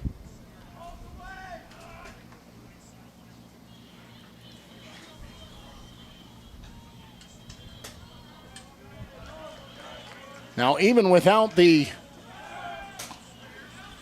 play at the plate, Johnson still has a bit of a return in that conversation of saying, but I was still there to make the cut, to make the throw to third, to get the out that we so desired. And it was the first down. So trade a run for an out, why not? They throw down to second. We're going to have a pickle here.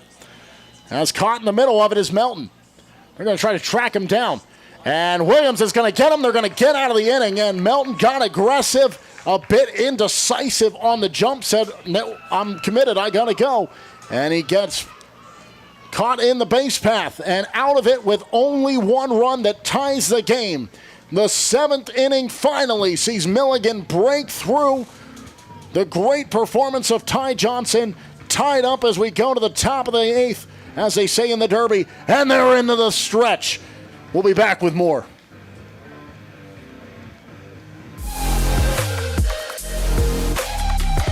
What if you can have it all? A place to call home, a great job, and a safe and welcoming community to raise your family. You can have all that and more in Kingsport, Tennessee. For the past quarter century, Kingsport has been on a mission to reinvent itself. As the first professionally planned and privately financed city of the 20th century, Kingsport has earned the nickname the Model City. From award-winning educational initiatives to business incubators to the surrounding natural beauty, Kingsport is just the right size to have the amenities you need without the traffic and crime of a larger city. With a vibrant downtown, great shopping and dining, and a thriving local economy, Kingsport is the perfect place to call home. Ready to start loving where you live? Choose Kingsport. Visit movetokingsport.com and discover all the reasons why this charming town is the perfect place to call home.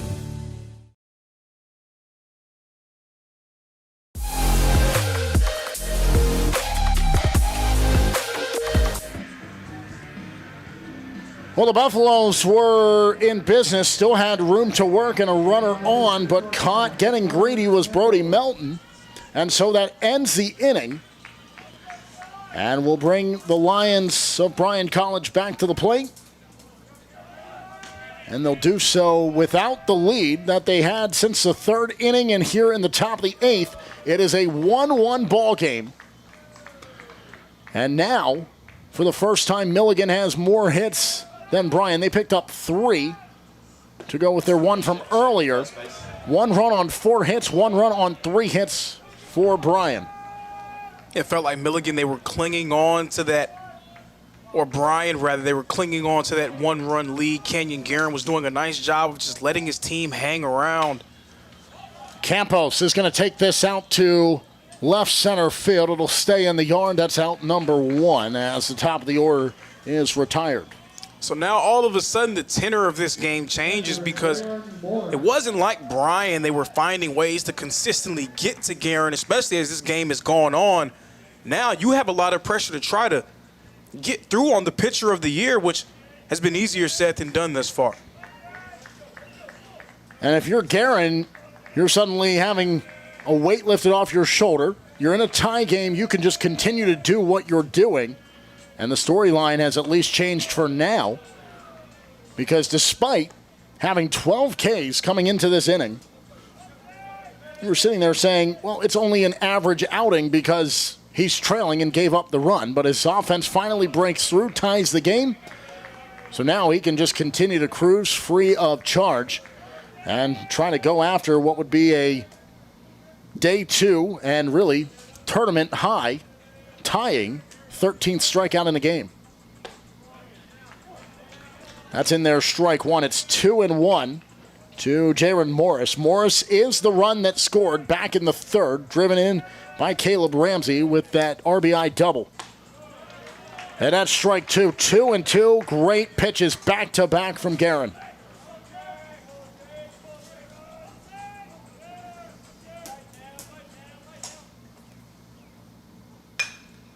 Staying alive and fouling it off the right-hand side is Morris.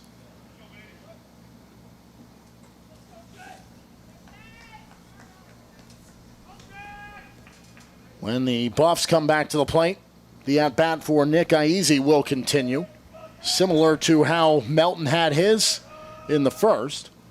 Here's a 2-2 again, and again we'll try it as it's fouled off.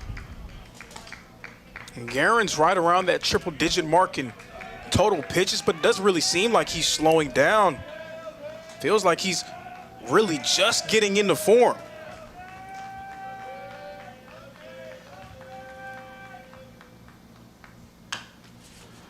That's a chopper over to third. It's going to stay fair. They got to make the throw, and it's in time.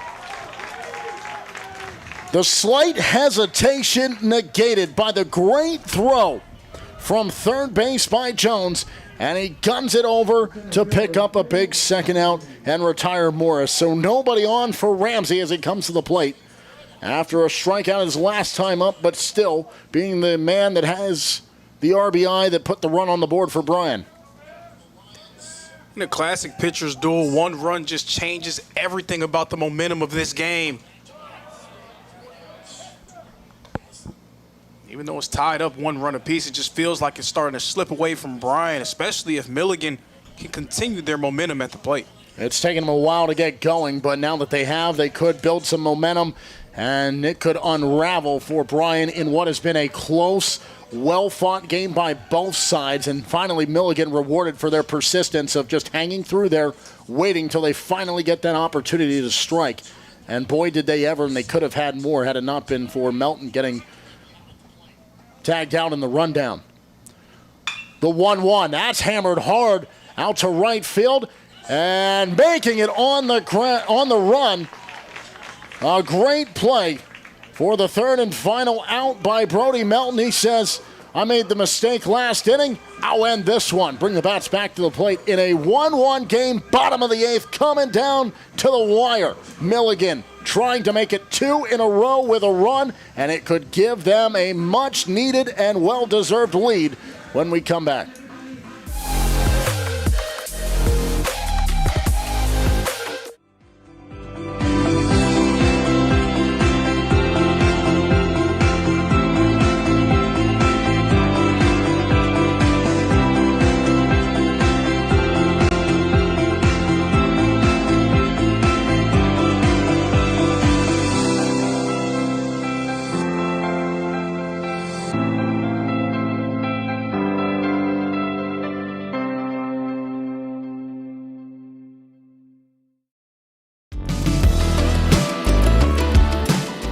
Want to watch your favorite Southeast teams in action? We've got you covered. Stream live games and highlights on YouTube, Twitch, Amazon Fire TV, Stream TV, and more. For all the details, visit our How to Watch page at sesnsports.com. It's your one-stop guide to catching every play, every time, wherever you are. The Southeast Sports Network, bringing the game to you anytime, anywhere.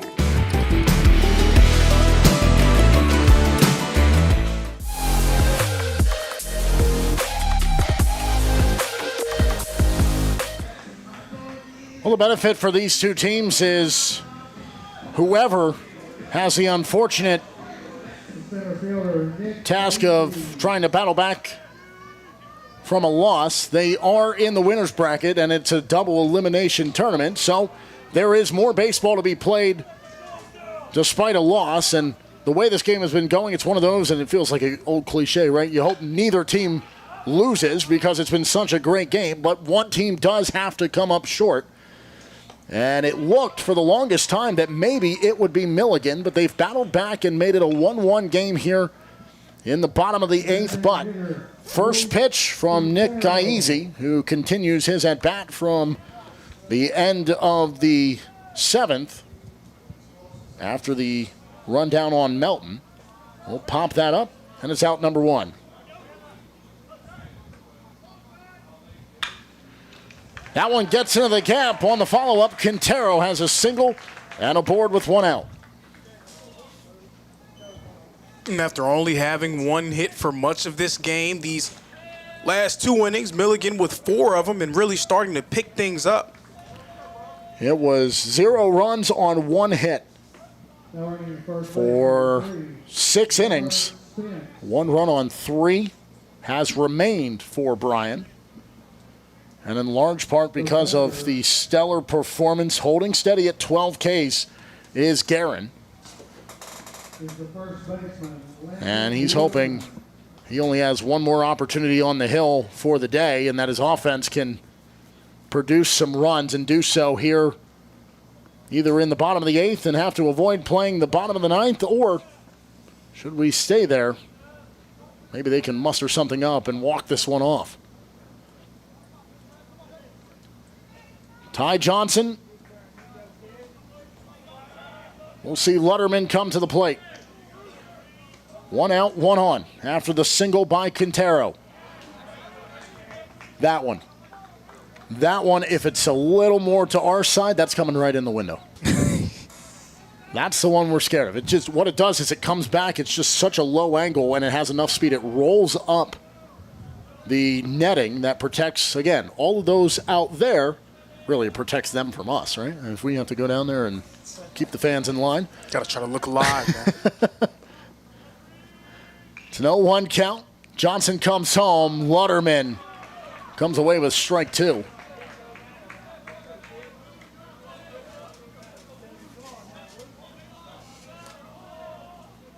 Pikeville, Truitt, McConnell, they're next. That's the 5 versus 10 in the losers bracket to keep their stay in Kingsport alive. Here from Hunter Wright Stadium, Mark Shelley alongside Lorenzo Robinson. Entertaining game, 1-1 here in the bottom of the 8th. Check swing, did he go?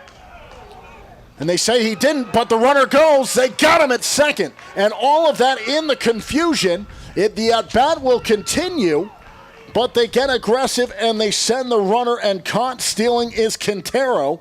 And another mishap in that indecisiveness of the moment by Milligan, and that has kept them from putting runners in scoring positions now for back-to-back innings. That's the same thing that happened with Melton. And the second time that they've had a runner get caught stealing. That's chopped over. Lutterman is going to reach on the error, just overrunning it. That should have been out of the inning for the Lions. But instead, it is just a quick pull-up of the glove that leaves the ball behind. Luckily, it does slow it down. But it is going to be an error charged against Campos. And now, Milligan looking and saying, we'll make you pay for it if Smith can make contact here and put one in play. Yeah, the E6 opening the door. He will, and he'll put it down the line, and it's going to go foul into the bullpen down in left field. And right now, if you're Campos, you are breathing a sigh of relief, saying, I could have just allowed this game to get really wild here, and 2 runs could have come in if that gets straightened out. For sure, that would have been crazy there. The E6 has opened the door, and Milligan trying to walk through it and spark a 2-out rally. Smith checks his swing, doesn't matter, strike 2.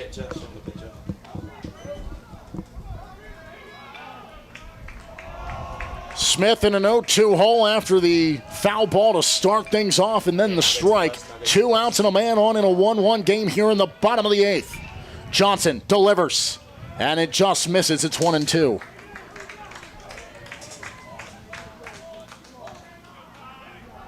We saw nothing but blowouts through the first 5 games of the tournament so far. Here in Game 6, everything we wanted and then some. Pitchers duel, offenses trying to make the most out of their opportunities. And it is a tie game in the late stages. It is now a 2-2 count with 2 outs and a man on. 2 runs have scored, split evenly between Bryan and Milligan. That's a chopper to third, gets off the glove into the outfield, and the inning continues. Yeah, we'll see how they officially score that. They're going to call it a hit. Curcio laid out for it, and usually if you have to dive out, that's what's going to save you from committing the error.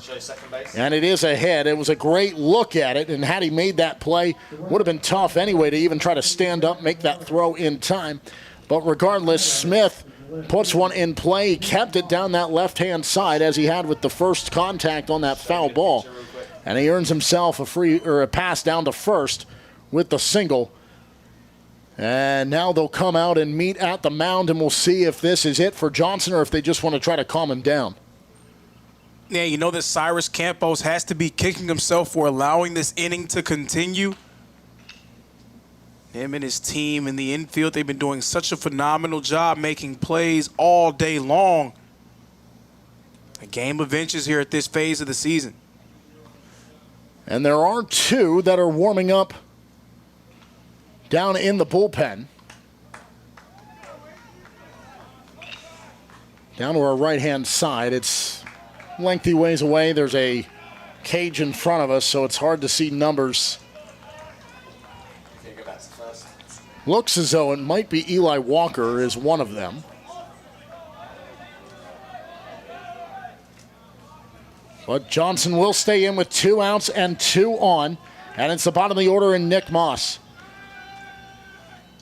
Moss a pop to second and then a fly out to center. And he'll chop this over to third. Fielded, thrown, in time, out of the jam. And Johnson and the Lions survive. And it's a 1-1 ball game as we go to the top of the 9th. Bryan bringing the bats, trying to take the lead and put themselves in front as we move to the final inning of scheduled play. Or will we need more? Let's see what happens in the top half and then maybe in the bottom half for Milligan.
Top of the 9th.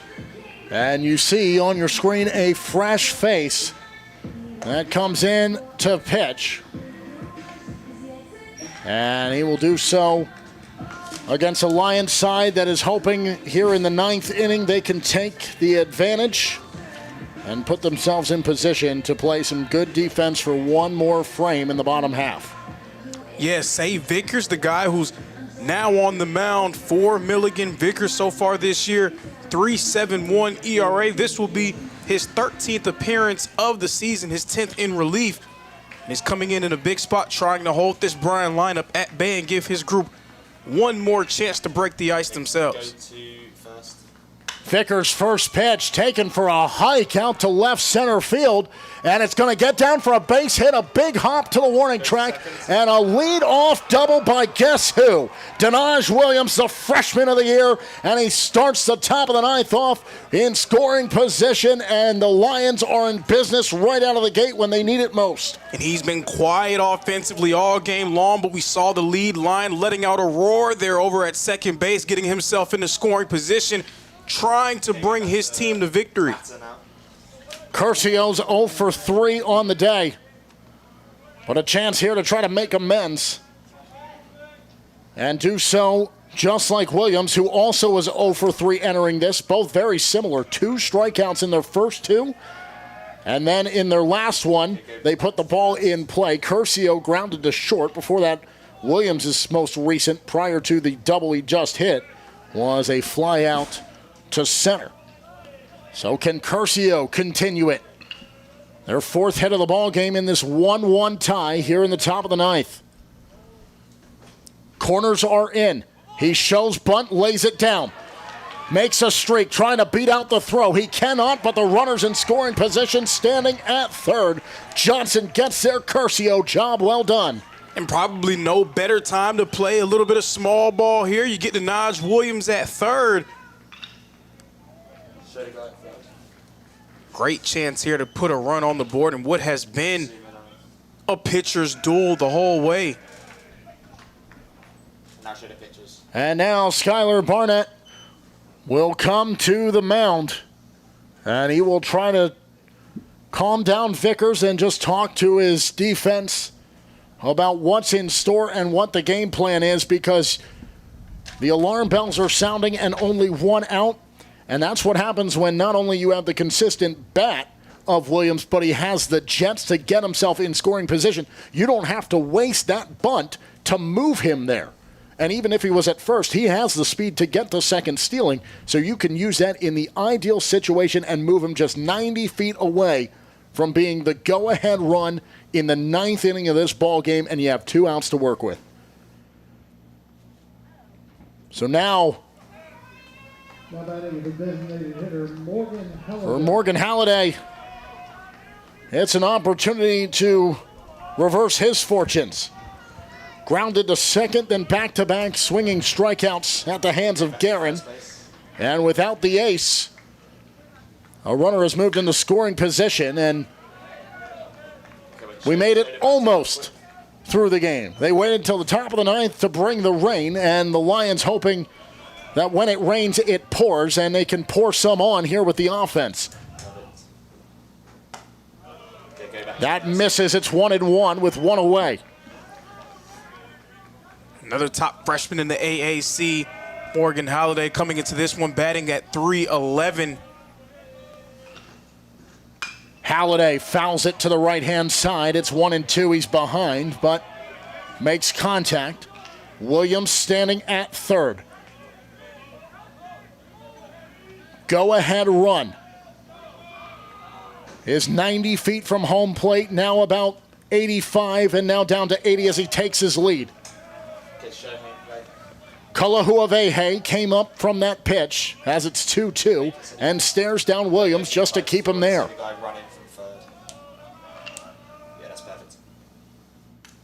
Fouled off to stay alive by Halladay. And we'll try the 2-2 again.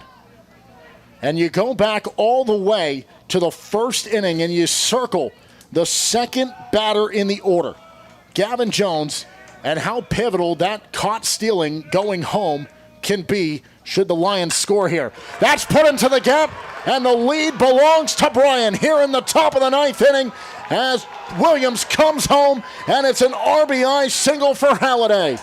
And one top freshman with the hit, another top freshman, the top freshman in the AAC coming across for the score. The youth connection coming through for the Lions. The 6th-seeded Lions trying to pull the stunner on the Buffaloes. It's 2-1 here in the top of the 9th. Now running to first base, number 6, Logan Stradley. And Stradley will come in as the pinch runner.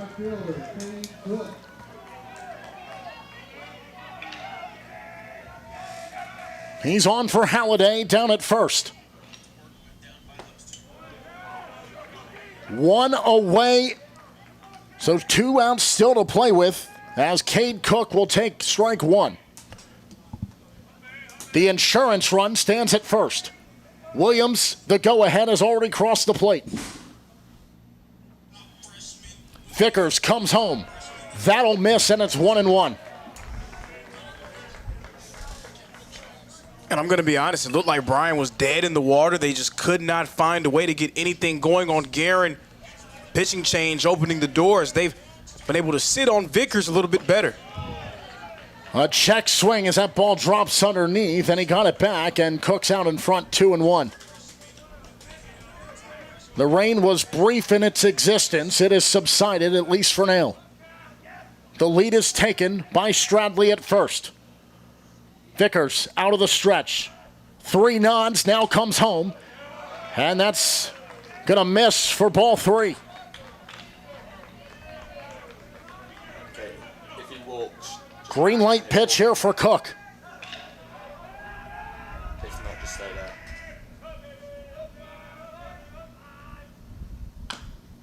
Cook will foul it off, and working it full is Vickers. 3 balls and 2 strikes with an out, a man on in a 1-run ball game. It is 2-1. A run scoring back in the 3rd inning. Nothing on the board for either side until the 7th when Milligan tied it up. And the run scored here in the top of the 9th by Williams. The runner goes. Cook will ground it over. They're going to wipe out the double play, but the throw to first is in time. Cook negated. But what a hit and run that pays dividends to put Stradley standing at second in scoring position. He's the insurance run. Yeah, it could get very dangerous here. Another base hit would bring in another run likely for the Lions.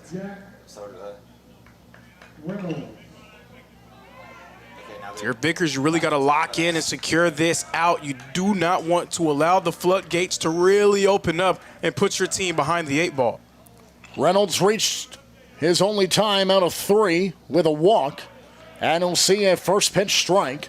And it's 0-1 with 2 outs and a man in scoring position. That's Stradley. He's on in place of Halliday, who got on base with the single. Stradley is the pinch runner. That's popped high, and it's into the shallow part of the outfield. Everybody racing in, and it's caught by the second baseman.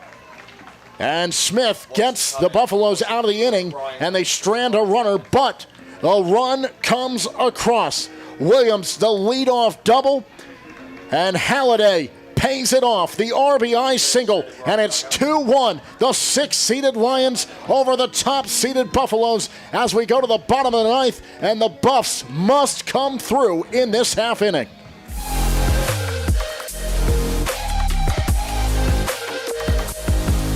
What if you can have it all? A place to call home, a great job, and a safe and welcoming community to raise your family. You can have all that and more in Kingsport, Tennessee.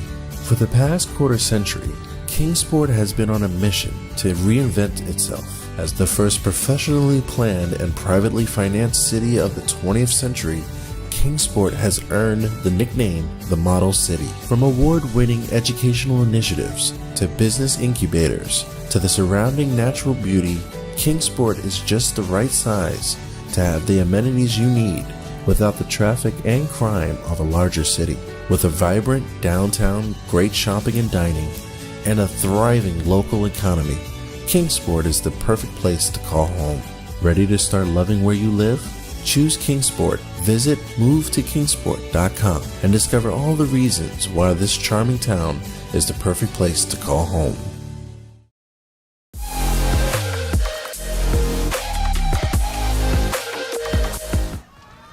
Three for 1. That's the magic set of numbers. Bottom of the 9th inning. Milligan trailing 2-1 in the top half.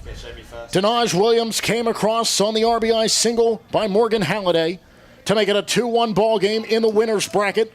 Loser will play on, but will be on a tight leash on the backside of the bracket trying to work their way back. 6th-seeded Bryan against top-seeded Milligan.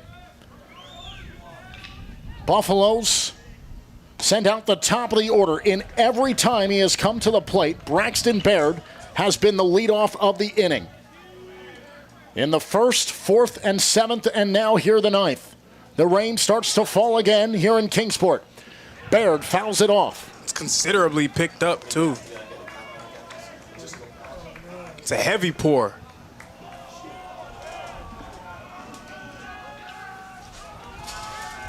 Rain really coming down and is sneaking in the windows here. Keep the scorebook back. That's inside, got him, strike three.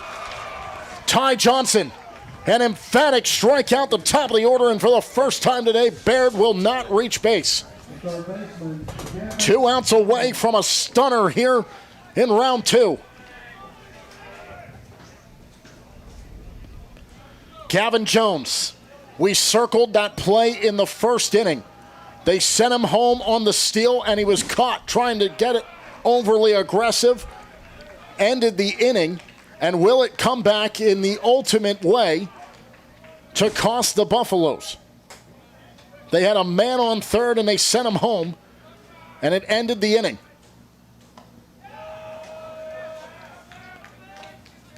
It is a 1-1 count with one away.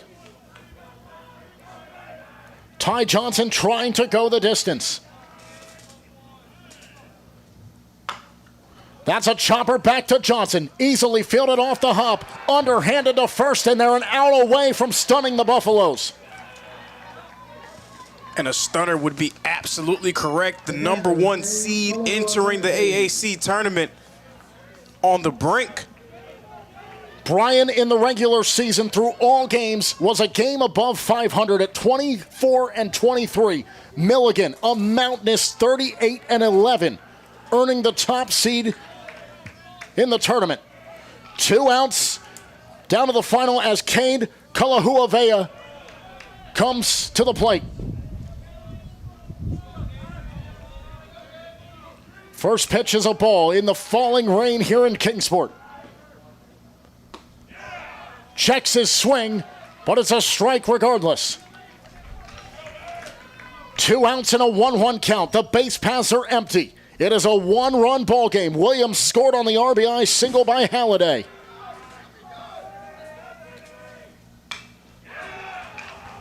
Kalahuavea will foul that off to the right-hand side, and down to their final strike here in the winner's bracket are the Buffaloes.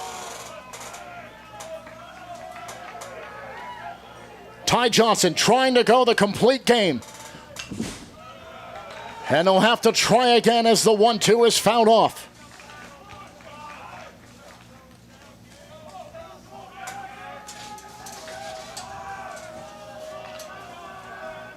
The 1-2 from Johnson. Ripped out to left, and the inning continues. The Hawaiian native Kalahuavea finds himself aboard with 2 outs, down at first.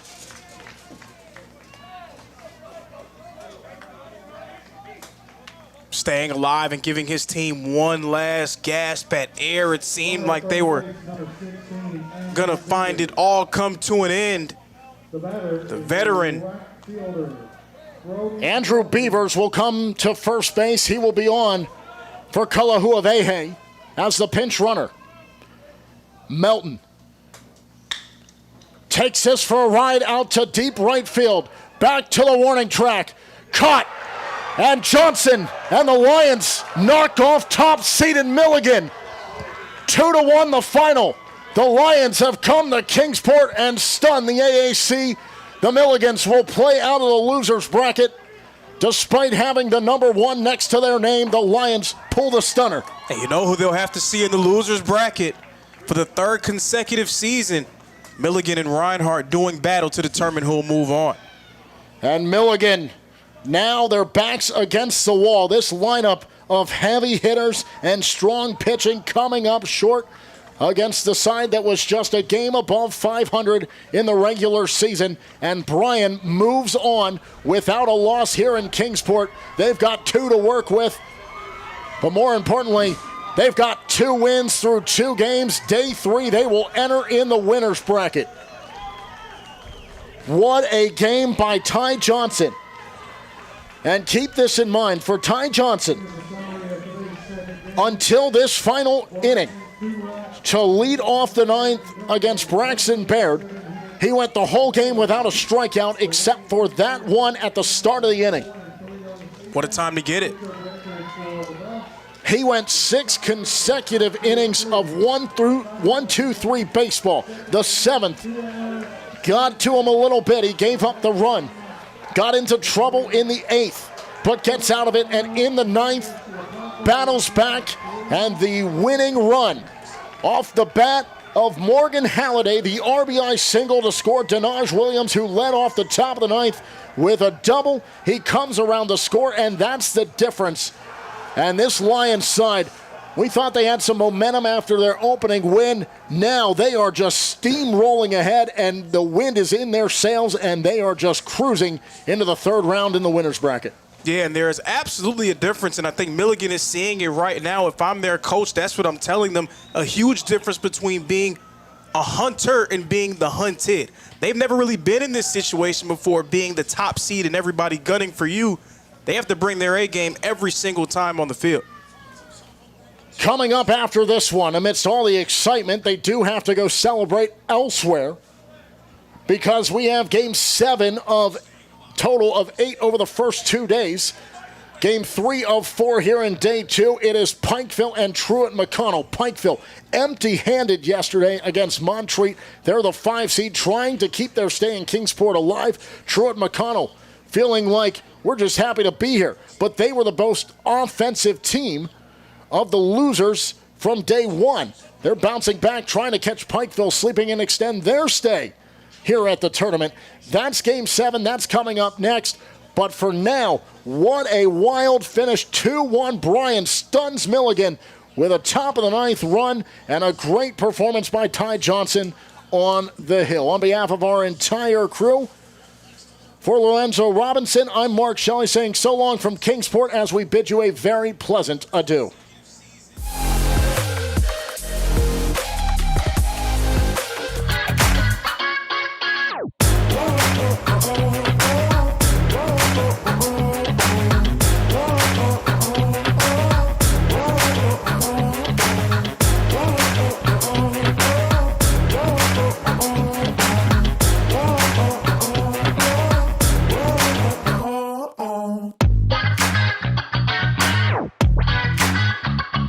The Southeast Sports Network is now on Amazon Fire TV. Now you can download the SESN app and watch on any Amazon-enabled device, such as your Fire Stick. The easiest way to download the app is to go to our website, find the Watch SESN tab, and click Fire TV app. Then just select your device from the list. That's it. Free and easy. Enjoy watching the Southeast Sports Network on your Fire TV, Fire Stick, or Fire tablet with just a few clicks.